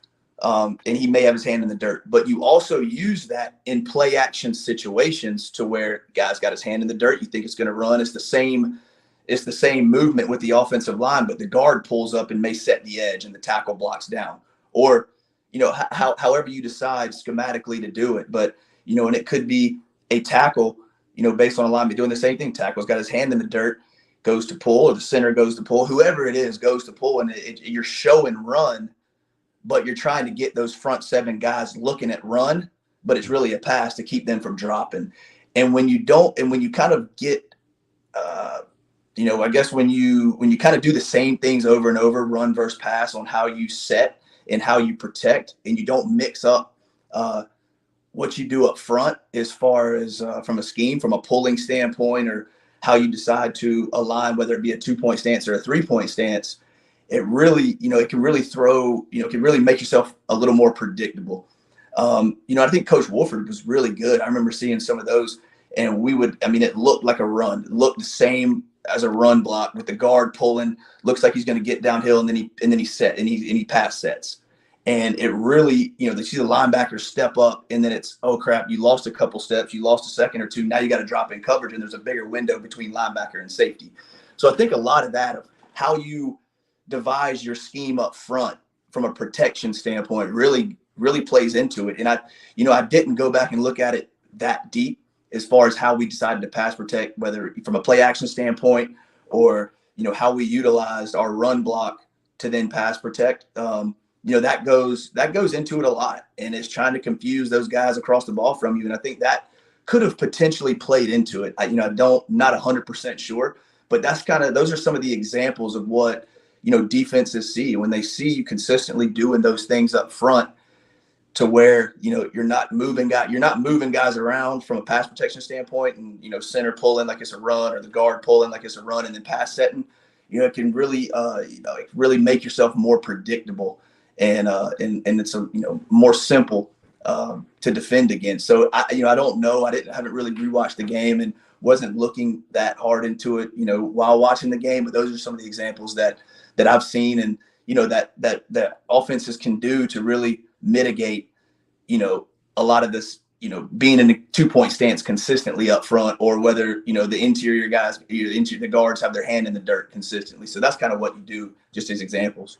Well, now that you've called him out, we'll have to make sure we get Strick on the show next week. So, John, if you're still watching or listening, keep your phone on you. I'll give you a call this weekend, and we'll schedule you as an offensive lineman and let you come in here and tell or pick Michael's words apart and, cut a bunch of holes into his statements, because you're the guy that actually used to do it up there. Mike, on the defensive side of the football, and specifically pertaining to this game this weekend, it is hard to imagine Furman trying to do anything but run the football. Tyler Huff, their quarterback, is a dual threat guy. He's done it pretty well for a long time, but Furman runs the football. They almost ran for 3,000 yards last year as a program. They ran for 194 last week in their win over Tennessee Tech to open the season. And Dominic Roberto's back. He ran for over 1,100 yards last year. So that's their goal. You know, we want to run the ball. South Carolina over the last couple of years has not really done that great of a job at slowing or stopping the run. And this weekend, you would expect them to have better athletes against the Paladins. Last week, clearly, no pressure on the quarterback in passing situations. From time to time, they looked okay, right? Stopping the run. I mean, you saw some good things here and there. You also saw some things that certainly need to get cleaned up. But Furman's dangerous, and it might be a wet day tomorrow. And if it is a wet day, it's probably there's a chance South Carolina might have to run the football more themselves. So your thoughts on this matchup and what Carolina needs to do to not necessarily win the game, Mike, but build some confidence, maybe make a statement. Yeah, I mean, I think, turnovers obviously are critical. You can see, forcing turnovers obviously is important. But I think the most important thing from last week to this week is winning first down, getting push up front and really winning first down and putting Furman in more predictable second and long type situations. I say winning first down, getting push up front with those interior guys, moving those guys back, not just a stalemate, but being more physical, being stronger than what they have up front and getting push on that line of scrimmage to be able to, collapse the pocket. Javon Kinlaw, I think if you look back at what he did up front and, how disruptive he was as one person in the middle, simply by collapsing the pocket and really forcing the quarterback to move, shift one way or another. When you can push those interior linemen back into the quarterback, it makes that quarterback very, very uncomfortable. And I think that's a big part of what I'd like to see, what I hope to see tomorrow from those guys is being the more physical group over Furman and really being able to try and collapse that pocket to make the quarterback uncomfortable, but winning first down and putting Furman into second and long situations where it's more it's more predictable for Clayton White, I think is huge for this team. Real quick too, want to squeeze this in. Tomorrow night, it looks like, according to Shane Beamer, Marquis Anderson, Nicky Mawari, defensive end Jatias Gear, David Spalding, and Kason Henry all out. Henry expected out for the season. All others expected back soon. I anticipated Mawari would probably be held out this week, even if he was, good enough to go. With Georgia coming up next, it looks like Jelon Kilgore will more than likely get the start in his place as a quick injury update. Everybody else is set to go, and we should see more Juice Wells than what we saw last week. Mike, final thoughts, important matchups, anything that is racking your brain pertaining to the ball game. Spencer Rattler has really been brilliant in his last 4 games at South Carolina. 114 of 161 passes he's thrown in his last 4 games. I mentioned just a minute ago, there have been 44 tackles for a loss. There's been 17 sacks, and the number I didn't give you because I just stopped counting were the number of QB pressures in the last 4 games. But in that span, he has completed 71% of his passes, 1,397 yards. That's 1,400 yards he's thrown for in the last 4 games at an average of 350 yards a clip and 10 TDs and only, I think, 3 interceptions in that span. So if he just gets some time and they'll just give him a chance to go out and do what Spencer Rattler knows how to do, those numbers could be ridiculous. I don't know if he'll get that or not, but your final thoughts on the game and the way you think it might go tomorrow night. Yeah, I mean, I think looking back on it, you saw some of the critical drop passes that we had that could have gone for big, big time plays that could have added to that total and really changed the course and the dynamic of the game. And I think that played a huge part. But I think, being able to give Spencer some time, you look at, what we were able to do against Clemson and Tennessee and try to shift the pocket for him to try and allow him to get some more time, utilizing some play action, but being able to move that pocket a little bit for him and get him some time. But I think, early on and, with, and building confidence, not only for Spencer, which, I think, he's played really, really well but given the circumstances. But getting that offensive line comfortable and gaining some confidence and getting some, and utilizing the quick game and being able to get down the field and get some, getting yards, getting first downs, not being put in so many, third and long situations to keep those guys on the field, I think can help build confidence with those guys. And I think the more these guys play together, the more cohesive and the more of a one unit they'll become, where they feed off each other and they know what each other's doing. Playing offensive line, you talk about football and being a brotherhood and all that, but that offensive line, those guys are like a family. And, the more they get to play with each other and the more they understand what everybody's doing and, they don't have to speak it. They know that each person knows what their assignment is, and being able to point and redirect and is going to be huge. I think it's just the snaps, getting those guys snaps, but the injury didn't help at the beginning of the game, but I think just, utilizing the quick games, shifting the pocket a little bit to give Spencer some time to throw the ball downfield is going to be huge. And just getting those guys, building those guys' confidence, from how it looked last week, because those guys hear exactly, what's going on in the media, what's being said by the fans, and, everybody saying how, it was the offensive line's fault. The offensive line played terrible. And I can tell you, those guys take that personally. And so, I'm interested to see how those guys come out along with the physicality they play with, knowing that, we didn't win the line of scrimmage. We didn't get much push. The amount of tackles for loss, not a lot of success on first down. Those guys are taken personally. So, seeing how they come out and react to that is going to be what I'm looking for. What I'm looking for is Mike Flint. I'll find him tomorrow at his condo, and I can't wait to see if it's raining, but I'll, keep the door open so I can bring myself and maybe a bottle of chicken cock that we can share before the ball game. But hopefully it's a good night for Gamecock football to get to 1-1, and then the trip to Athens. Yeah, man, it was like Motel 6. We'll leave the light on for you. Even if you don't, I know where the keys are, so I'll get in just fine. Good stuff as always. Look forward to seeing you tomorrow and next week, Georgia. Yeah, Jay, got to get through this week first. That's right. Thanks, man. I always enjoy it, fellas. Go Cox. There you go. Michael Flint, former wide receiver at the University of South Carolina. Number 19 in your program, but always number 1 in your heart. He paid me $250 to say that. So, man, there you go. Carrot Top. Pretty good stuff there, huh? Like, great stuff. Really Michael enjoyed. Yeah, he's smarter than he looks. That's for sure.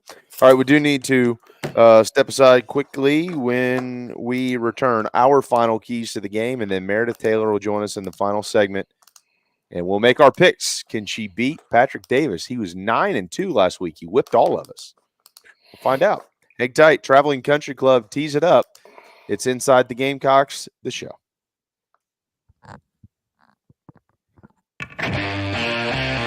Down here in the South, we don't always see eye to eye. While our taste in college football teams, or what sauce, if any, goes best on a rack of ribs, or what to mix with our Dixie vodka might be up for debate, we can all agree there's nothing better than a Southern tailgate.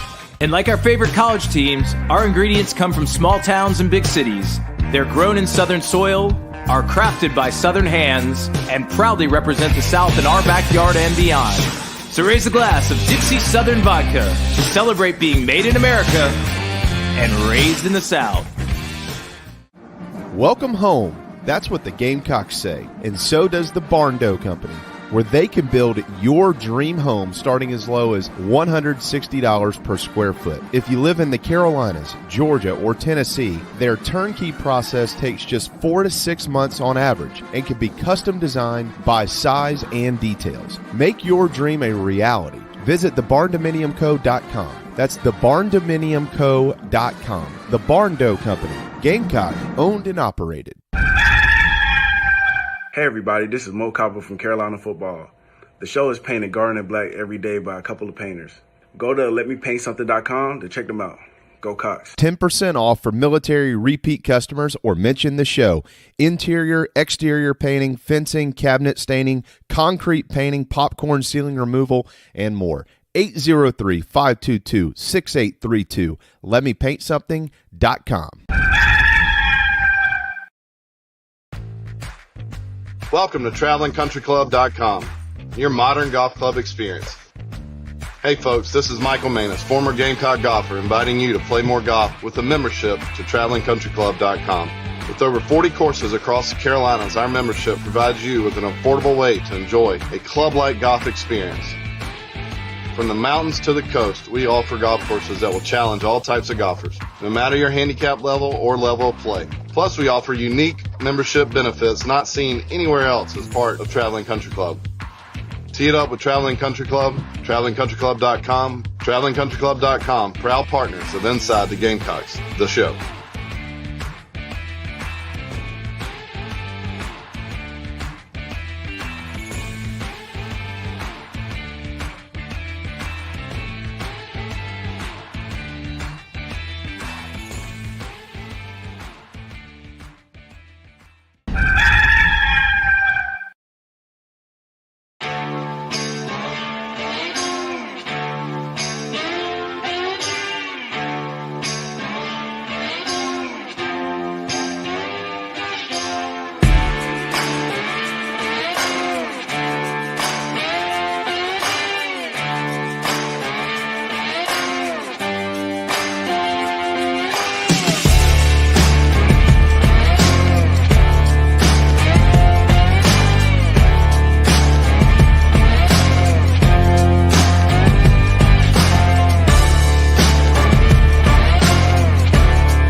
Friday. Sorry, Phil. I know that you sent a memo out saying from here on out it's Friday on Inside the Gamecocks, the show. So we'll make sure that we do that from this point forward. From this point forward, tonight is high school football, and we want to remind you that the Chiefs Sports app, if you download it, you can be wherever you are. You might not live in the state of South Carolina, but you grew up here and you're watching us in Wisconsin, and you want to keep up with your high school team. If you download the app, the scoreboard is right there, and you can just scroll it as much as you want and keep up with some of the scores. I do want to, there's obviously always big games to be played in high school football, but hats off to a friend of mine. I grew up with him. I played with him at Wando. Eric Bendig, who's the head coach at Phillips Simmons. They're 3-0, and they've got Timberland tonight. And only a couple of short years ago, you would have thought, well, there's a loss. Timberland's 0-3. So good luck to those guys tonight. And you know who else is 0-3? Dutch Fork. Yeah, if you could believe that. Dutch Fork has not won a game yet this season. So the high school scoreboard will be there, and you can check that out. And I know JC checks it from up there when he's in Chicago and not down here. I know that Bruin's in here. So number one, South Florence. Florence on the road at Carolina Forest tonight. So good luck to those guys and everybody else that's playing high school football. And good luck to my Wando Warriors. Try to stay within 40 because Somerville's coming to town, and Wando, even though they beat Stall last week, looks like crap, and I can't handle it much longer. So figure it out and try to beat somebody that's got a pulse. How about that? Burns Rebels, baby. Woo! There you go. Burns Rebels. Also, yeah, playing Berea. Shout out to the Burns is playing Berea, or Wade Hampton's playing Berea. Hey, on the Dutch Fork note, by the way, they host Stratford tonight. Those two teams. How about the Stratford and Dutch Fork? 0-5 combined. Wow, that's different. And that hurts because Denny McDaniel, the head coach at Stratford, he's a good boy. He coached me, and I love Denny. And it's things have changed, man. They redo all these zones and they redraw all the districts with everybody moving around, and it's certainly watered a lot of stuff down. I feel it sucks. Yeah, in a lot of ways, it sucks. I'm glad Spartanburg County hadn't built a new school. in a while. Greenville hasn't either, though. Greenville didn't add they're not like a brand new school. Yeah. They built a new Woodmont and they built like a new jail, New Wade Hampton and stuff like that. But they haven't added schools, I think, since for a while. Like added one. Powdersville's the last one they've added. I don't know how long that's been. Is Powdersville in Greenville County or Anderson? Or I thought it was Pickens? in Greenville. Maybe I'm wrong. I thought it Maybe was. well, if it is, that's the newest one. Then Spartanburg is not added. It's still Spartanburg, Dorman, Woodruff, Landrum, Chesney, all the old Broom Centurions. I always thought that was a cool nickname, the Centurions. Centurion. That's it. What is that? I'm sitting here trying. What is that? Centurion? It's like a gladiator kind of Roman soldier. Yeah. Yeah. It's a rank. You got you got the Vikings at Spartanburg, Dorman Cavaliers, Broom Centurions, Burns Rebels, Landrum Cardinals, Chapman Panthers, Roar, Bowling Springs Bulldogs, Woodruff Wolverines, Wolverine. And am I leaving one out, Phil? Chesney Eagles. Chesney. Yeah, Chesney. Not to be confused with Kenny, but just Chesney. The Kenny Chesney Eagles. So yeah, it's Powdersville is Anderson. So Greenville, same situation, has not ended. They just keep making them bigger. They just keep doing it and all that. So so Berea could definitely be a win for the Generals tonight. Get them at home tonight. Dude, Wade Hampton, when my dad played, though, for Spartanburg High School in the 60s, Spartanburg didn't have, they had, and somebody corrected me on this. I don't know if it's a correction or not. They said Roebuck High School became Dorman. They really carved that out of part of the city, right? From what I was told. So, but Spartanburg County had Spartanburg, and then Woodruff and Burns were kind of the other two. They didn't have very many schools, so they had to play the Greenville school. Spartanburg and Greenville used to be a big rivalry. And Wade Hampton was that other Greenville school. They used to be pretty doggone good back in the day. So Wade Hampton is not a new school. Now, Eastside and Riverside and all the schools that have kind of taken from Wade Hampton are definitely new. There used to be Parker. Parker High School in Greenville closed. So, anyway, Phil, sorry. Your final keys to the game for South Carolina tomorrow night. Move forward on the ground. On first down. No, just on first down. Move forward. Let's advance the football. Will help a lot. Yeah. JC? Clutch. In every football game, you have opportunities. Even in games where, it gets away from you. Hell, they had opportunities early against Georgia last year. You have to be clutch. This team won games last year by answering the call and being clutch. That's Kentucky. Think about A&M. A&M's marching back. What happens? Stop after stop after stop. Marshawn Lloyd takes over, touchdown. Tennessee, they answered every call. Clemson, they answered the bell. You have to play clutch and take advantage of the opportunities when you have them. Inevitably, they will present themselves. If you don't, it could be a long night. But leave no. It's popular because of, remember, the Titans just say leave no doubt, but leave no regrets. No regrets, right? No regrets. Let's just be adults here and say no regrets. I think I'm kind of in line with you, JC. They're not really necessarily keys to the game. I think they're more along the lines of things I'd like to see. And who am I, and what does my opinion matter? It doesn't. But things that we saw last week that I think just need to get figured out are, and I don't know who they are, but who is going to be that group up front? You got to begin to find some type of answer there on the offensive line. And you know what? If you have to go through some struggles with them, but you truly feel like that's the group that's going to get you where you want to go in the long run, then go with them and stick with them. So I'm hoping to see something like that. I'd really like to see all of the running backs get a crack at carrying the rock tomorrow night. Oh, yeah. JC, you pointed out very eloquently earlier in the week, it's it's not rare to see freshman running backs get the football. They do get the football all over the place, and I think Braswell probably deserves a shot, and I certainly think Mario Anderson deserves a shot. And then on the defensive side of the football, I think we're all probably spinning the same circle here.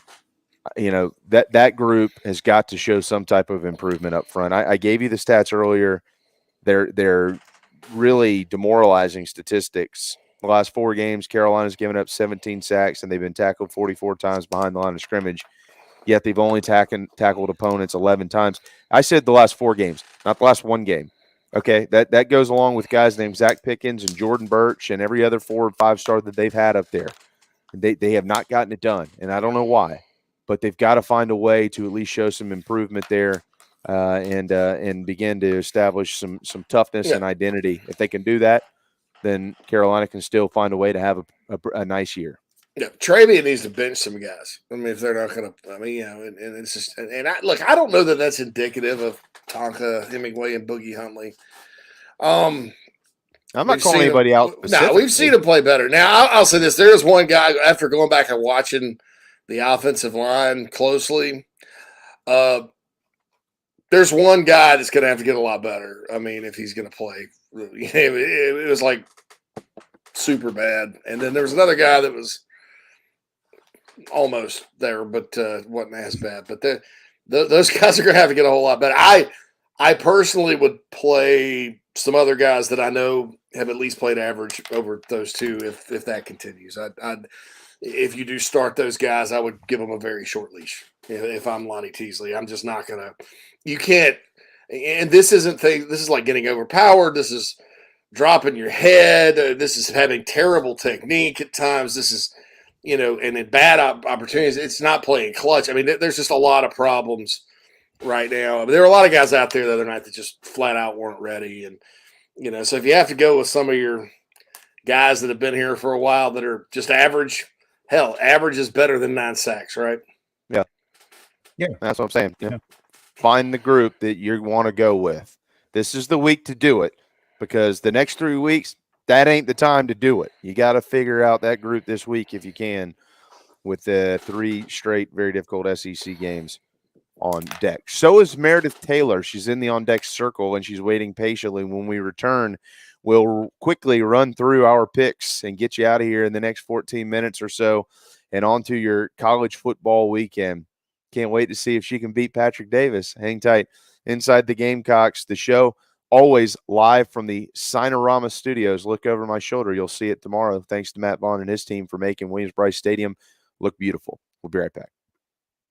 The preferred sign partner of Gamecock Athletics is Sinorama Columbia, and they should be yours too. A full-service sign company that handles design, production, install, and service, Sinorama Columbia has helped to bring to life the perfect vision for so many all across South Carolina. Owned and operated by proud Gamecock alumni, they can handle all types of signage, including interior and exterior, vehicle graphics, and more. Go to Sinorama.com and find the West Columbia location, or call them at 803-407-9284. Bring your brand to life with Sinorama Columbia and go Gamecocks.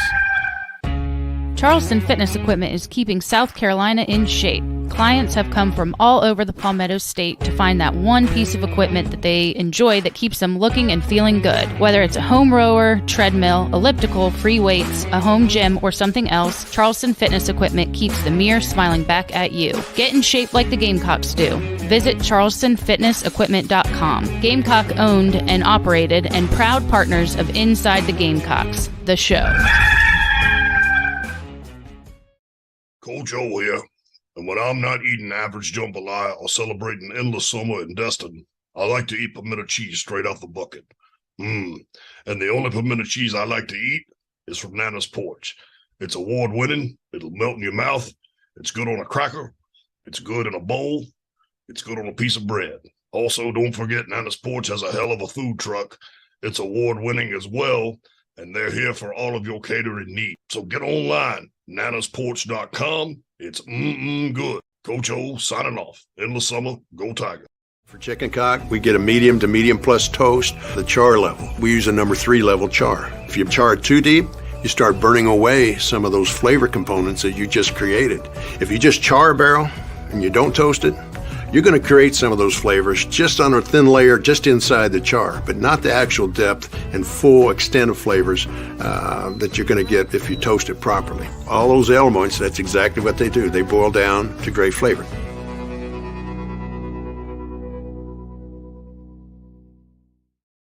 If you're in the real estate market in the Low Country or even in the Midlands, please contact me, JB, with Coast to Coast Realty SC. Go Gamecocks. Ladies and gentlemen, here it is.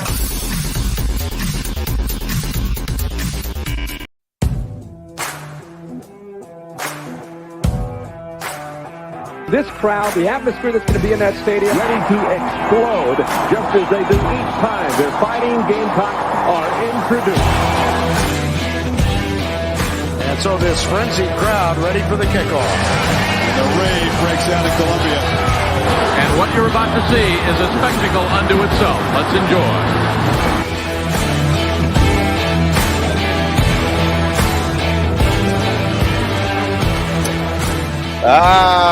Tomorrow night we've waited long enough to get into Williams-Brice Stadium and see the environment that you just saw there. 75 degrees and a 50% chance of rain at kickoff under the lights of Williams-Brice. Get in your seats early. Tomorrow expected to be a new, enhanced entry for the game for Carolina football. Looking forward to that. We always look forward to seeing the beautiful and talented Meredith Taylor. We're happy that she is a partner of what we do here. We are certainly happy that she is saving lives all over the state of South Carolina by not allowing golfers like me to go way wacky off the range or tee box and right into somebody's skull. And we appreciate her being here today. So Patrick went 9-2 last week. You've got 14 games, though, so it'll be a win percentage thing. You think you can do it or not? Listen, I wouldn't be on here if I didn't think I could win, right? You don't tee it up unless you feel like you can win the tournament. Oh, I do. That's right. I do. I play. Apparently, JC and I do as well, Muir. Is that right? You play to win the game. That's right. Yeah. And JB, we got to change that mentality because we're going to be playing in a tournament later in the fall together. We are. So we got to get it together, okay? Meredith and I, we're going to be in the Letterman's tournament. And look out, Perry. Look out, Connor. Like we're coming for him. Guess who the title sponsor of that is? Carolina Rise is the title sponsor of that tournament. Rise again.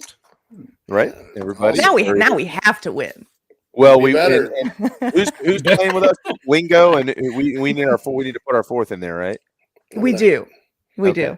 I may like get my fat butt in a golf cart and follow y'all around and heckle you. Or it's going to be a good time. JC, we have an extra foursome. Remember? I'm not playing. I haven't played in 20 years. I would embarrass. I know that. It's a scramble. I get out there and crack myself up because I'll get on the fairway and I'll like my iron game's worst ever, and I'll swing and miss, and then I'll think about how funny it looked to everybody else, and I'll start laughing.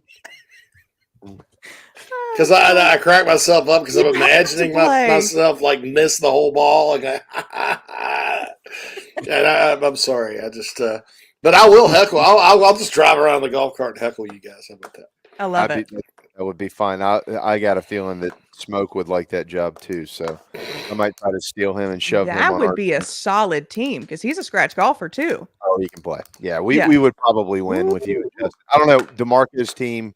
We'll certainly be in it, but well, Kip Bachnight plays and Connor and Perry, and I mean it's everybody, all the Lettermen. And how far can I hit it, Garris Gauntz? Yeah, and it's exactly.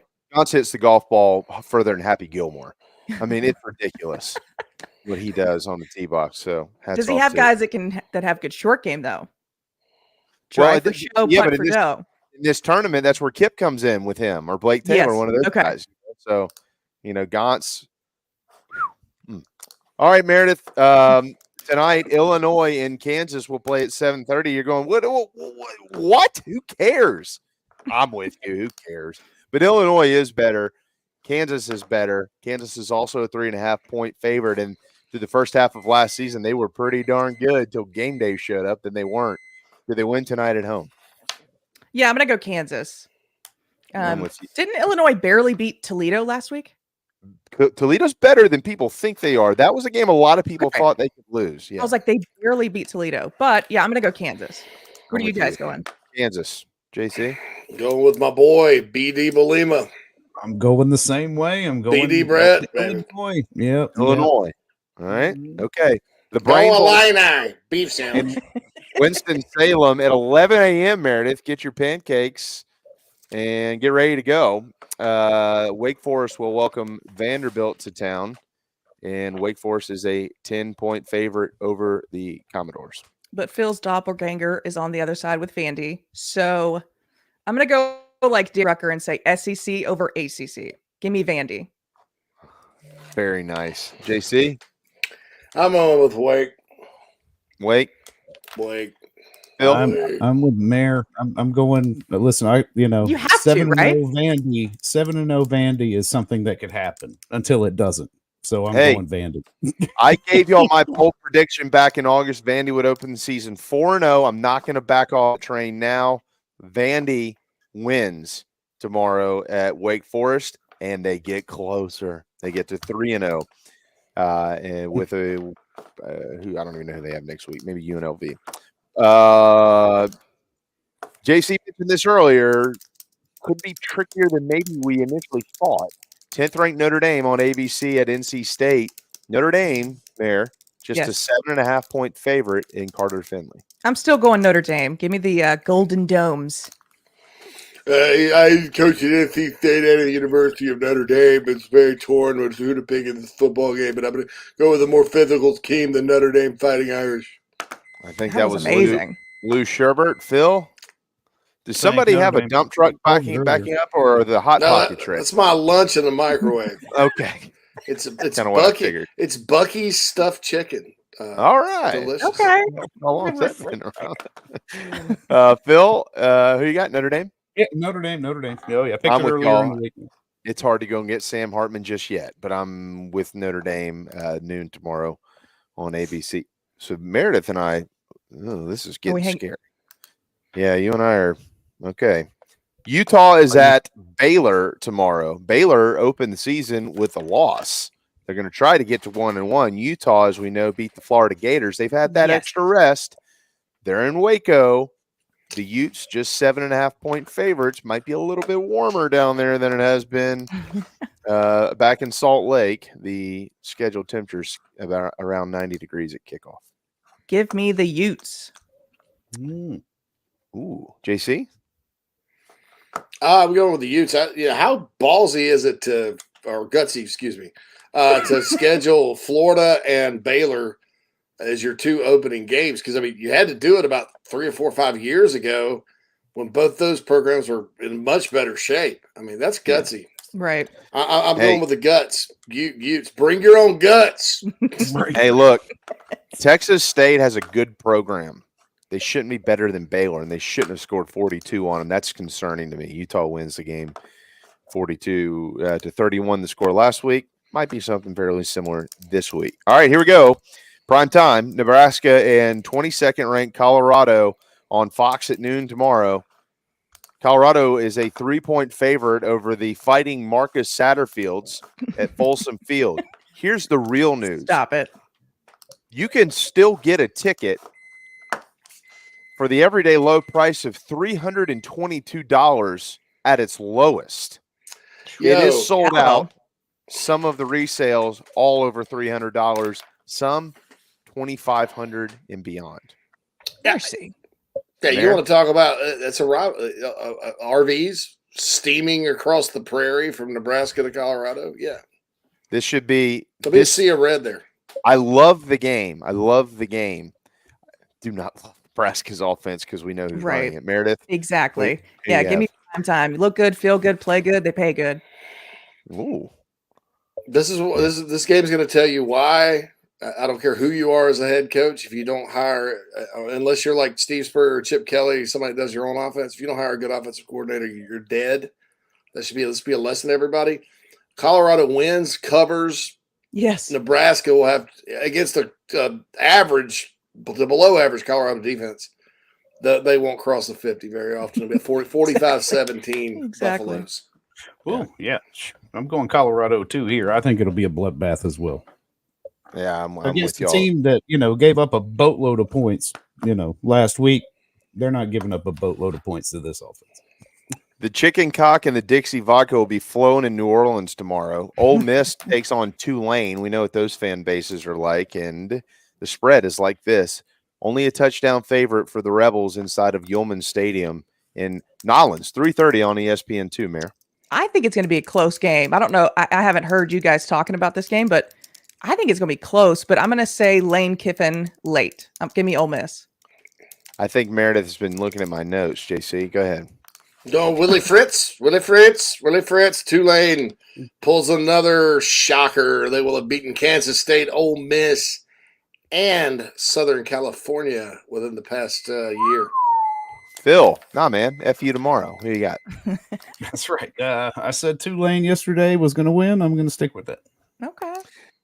A little nugget here. Willie Fritz's daughter used to be the sports director at Channel 2 in Charleston. And so hats off to Lainey Fritz. Most importantly for Channel 2 in Charleston, today is Rob Fowler's 36th anniversary as an elite weatherman with them. One of the kindest humans in the world.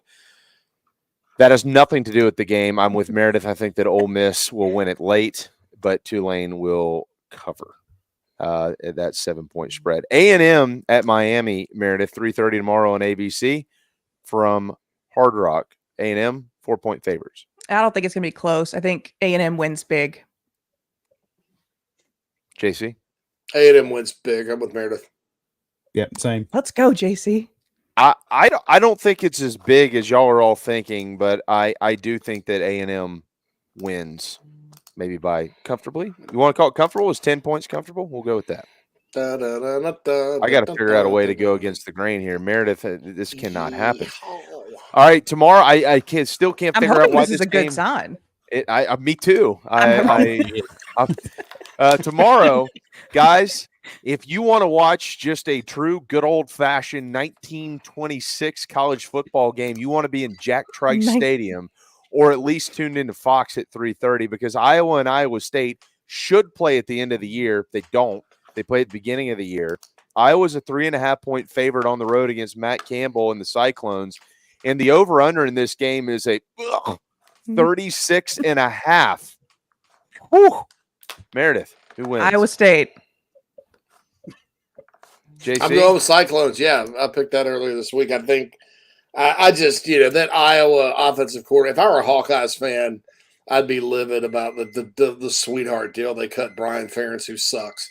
And I hire Marcus Satterfield if you're Iowa. I think Iowa State is due. They've gone through a couple of rough years, but generally Matt Campbell's teams have the ability to bounce back. Yeah, Phil, you're going Iowa State. Oh yeah, I mean, yeah, not the biggest Iowa fan. This is. I don't think I'm a fan of either, but this is consensus. I will agree with y'all. I'm going with Iowa State. Cincinnati's at Pittsburgh. JC, you pointed this out earlier. This is a very interesting game that's going to be played tomorrow night at 6:30 on the developing and outstanding and any other verb we can come up with, CW Network. The Bearcats and Pitt 7.5 favorites tomorrow night at home. The over-under in the game is 45. Mayor. I'm going to go Pitt. Yeah. JC? I'm going to go Pitt. I'm going to go Pitt too. I think Cincinnati. They're just Pitt's kind of a model of consistency. Cincinnati is in transition. I will say this: whoever decided to get rid of the trophy, that's who I want to lose. So, Phil, give me Cincy in the divorce court upset special. All right, well done. We've got somebody who's different. I'm going with Pitt tomorrow night as well, but I think this will be a little bit closer. I think Cincinnati will cover the spread. 7 o'clock tonight. Oregon at Texas Tech on Fox from AT&T Stadium in Lubbock, Texas. Surprising here, guys. Texas Tech, of course, goes to Wyoming last week. They can't breathe in that thin air. They lose, go Pokes. They come home, Oregon scores 81 on Portland State. You think, this thing, holy moly. Ducks are only 6.5-point favorites, Meredith. And I don't know why, but I'm going to go Oregon. Give me the Ducks. Why is it such a small spread? I don't know. I'll tell you why. Because Why? Texas Tech is going to beat them. That's my upset of the week. I think that the Red Raiders win the game. All right. Yeah. JC? Guns up. Guns up. That's what I'm saying, because I quoted Lou Holtz earlier. He's like, these are never as good as they seem. These are never as bad as they seem. Looked really good with Oregon last week, hanging 81 on poor little Portland State. It looked bad for Texas Tech to go to Wyoming and lose. Right. But still the same teams we talked about all offseason. Texas Tech's a pretty good football team. They're at home. They're going to be jacked up. They can breathe now. True. Oregon's probably waltzing there going, well, we're the mighty Oregon Ducks. We scored 81 points. A lot of Red Raiders fans there. I'm going with JB and I did not discuss this before, so I'm sorry. Is that your upset of the week? I'm stepping on your upset there, but that's you're my not. take. We're allowed to think perfectly in line. Phil, you're going with Oregon? No, I'm taking Texas Tech because I don't believe in Bo Nix in SEC territory. Oregon did to Portland State last week what the rest of the country does to the city of Portland, apparently. Unless you haven't been paying attention for the last 4 years. Also tomorrow night at 7 o'clock on Fox Sports 1 from Boise, Big 12 at Mountain West. Does that sound right when UCF is coming to town? You better believe it. It's an interesting matchup, isn't it, boys and girls? Central Florida on the road against the Broncos, 3.5-point favorites. Are we buying that? I'm going UCF. Okay. JC? My boy Bobby Bentley, analyst at UCF. He's on the Gus Bus now. I'm going with the Golden Knights as well. John Reese Plumlee, who's 137 years old. Their starting quarterback. I remember when he was just a toddler in the 70s at Ole Miss, but now he's running all over people. So go Knights. Yeah, I'm taking UCF as well because Boise's field looks like a bounce house.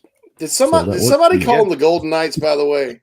There's just the Knights. Don't call. Yeah, I made that mistake one time at the UCF Mafia, the same Fantasyland Mickey Mouse ear dwellers that they won the national championship. Said they won the national championship. I got blasted worse for that than anything in my career. I'm like, oh my God, I didn't even know you had this many fans. Wow. Between it's that, just the Knights, sir. Between that and the Clemson mom's shadow basement guy, you are a hated dude on the shadow of Wallace Wade.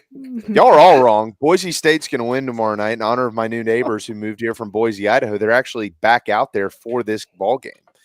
So Boise, in honor of the Cardis family, they'll beat UCF tomorrow night in the great state of Idaho. 7 o'clock, there's the big one. Texas and Alabama, 3-11 matchup. There's a lot of people that think Texas is going to the playoff this year, Meredith, but they're touchdown dogs tomorrow night at Bryant-Denny. I'm not one of them. Roll Tide. Texas hasn't. I mean, until they show and prove that they're quote unquote back, I'm not a believer yet. So Roll Tide. Give me Nick Saban. Phil, say what it means. No. Yeah, Bama. Yeah, please. Yeah. Oh, I picked them to cover yesterday. So yeah. I guaranteed victory for Alabama with this 3 months ago. Yeah, they're going to win until Texas proves it, man. Right. Why? I mean, they played them close last year. Oh, geez, maybe I should just jump up and down and award them the trophy now, Bevo. So no, there's just no way. I wouldn't even think about taking Texas. This game's not even going to be close in the fourth quarter. I picked Bama to win. I picked Bama to win the national championship, so this should be a preview of every pick for Bama this year for me. They will win. They're being doubted. They don't like it when they're doubted. They will win big tomorrow against the Longhorns. Absolutely. The place is going to be electric. And tomorrow night, out west, 10:30 on ESPN, Meredith, the folks of the plains of Alabama will make the trek to the West Coast, and we'll see how they fit in with Berkeley's finest. Cal and hilarious. Auburn on ESPN. Taking toilet paper with them, or I would imagine so. That out there will probably send you to jail, but heroin won't. It's going to get 6.5 point favorites for the Auburn If you Tigers. want the good stuff, you're going to have to bring it from home. The street people are going to steal the toilet paper. You know that, don't That's you? right. As soon as if they roll something or otherwise, you're going to be That's like, right. the Auburn people are going to leave, and then other people are going to be like in the trees. Oh, here, man. Like, thank you whoa, very I much. need some. They get out there in the wrong force and be like, man, Yeah. we can't roll that. Clint says you can poop in the parking lot out there. Probably so, dude. Yeah. You probably can. Meredith, who do you have? SEC. Let me go Auburn. Hugh Freeze. JC? I'm going Cal because it's weird. It's going to be Because weird. it's weird. That's not weird. that's not a bad pick. Phil, And who do you I have? love you. I think Hugh Freeze is going to do great things at Auburn, but I think it's setting up. It's just they're going to walk out there. It's not even going to feel like This an was my Auburn toss game. up. I'm like, I don't know. Let me just go with the SEC. Yeah, you're going Phil. No doubt. I'm going Auburn too.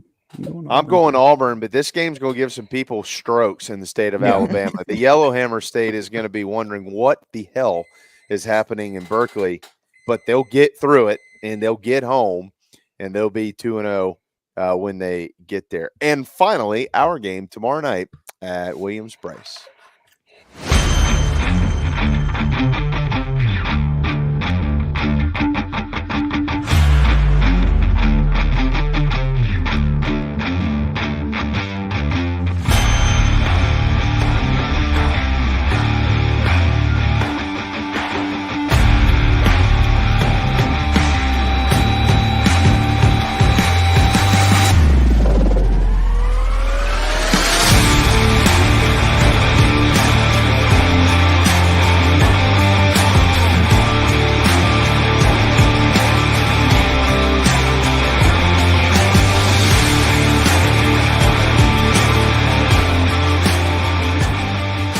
Just the third time since 1982, Furman will take on the Gamecocks. The last two have not gone well for the Paladins, being outscored almost 80-29. Mary will hold off on you, JC. Will South Carolina win the game? And if they do, what will that look like? I think South Carolina went 31-20. I think it'll be a situation where I think the Gamecocks will get up pretty handedly. It won't be a mistake-free game, and then Furman, as tough as they are, frustratingly so, will make the final score ugly. You know what I'm saying?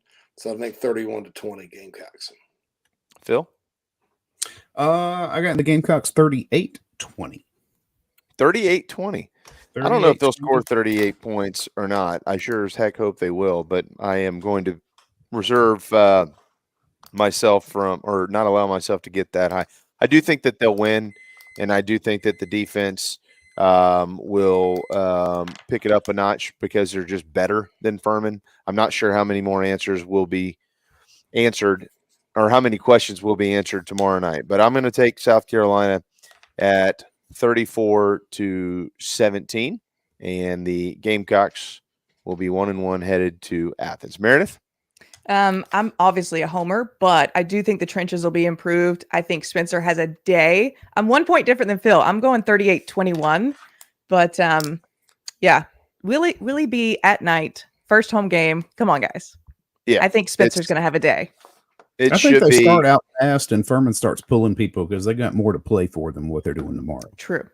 Yeah, I'll be interested to see what the weather does and the type of impact it could have on this game as well. Would not be shocked to see it a little bit more of a lower scoring game for both teams. But Meredith, with that said, we'll keep an eye on it and we'll know by late tomorrow night whether you or Patrick Davis are picker number I'm trying one. to come for that record. That's right. Hey, if you have a good week, I have a good week according to our picks. So I hope you have a great week. And we certainly appreciate the time. McKellar Enterprises, she's training golfers all over the country, not just in South Carolina. If you head to the website, of course, you will figure out that you can send in video and she'll get you straight. And if you can get to Columbia, she'll really get you straight. Hopefully she gets me straight before we tee it up next month in the Absolutely. Letterman's Association Golf Tournament. You're the best, Mayor. Thank you guys for having me. Y'all have a good weekend. Go Cox. There you go. Meredith Taylor. And that's it. We are way past time. and out of time here on Inside the Gamecocks, the show. I forgot to say my thing. Hold on. I'll save it till Monday. Okay. All right. We're that's 15 fine. minutes in. I got to get this thing out the microwave. All right. It's gonna be cold. As the music takes us home here, on a Friday afternoon, we hope you all make it safely to and from Williams-Brice Stadium, and we certainly hope you all have a wonderful, wonderful weekend. Thanks to Michael Flint and Meredith Taylor for joining us, and as always, thanks to JC and Phil, and most importantly, all of you. Check the app tonight for your high school scores, and tell your friends to download it. Make sure to get your Dixie vodka and your Chicken Cock whiskey and get your tailgate right for tomorrow night. See you Monday at 11 right here on Inside the Gamecocks, the show built by the Barn Dough Co.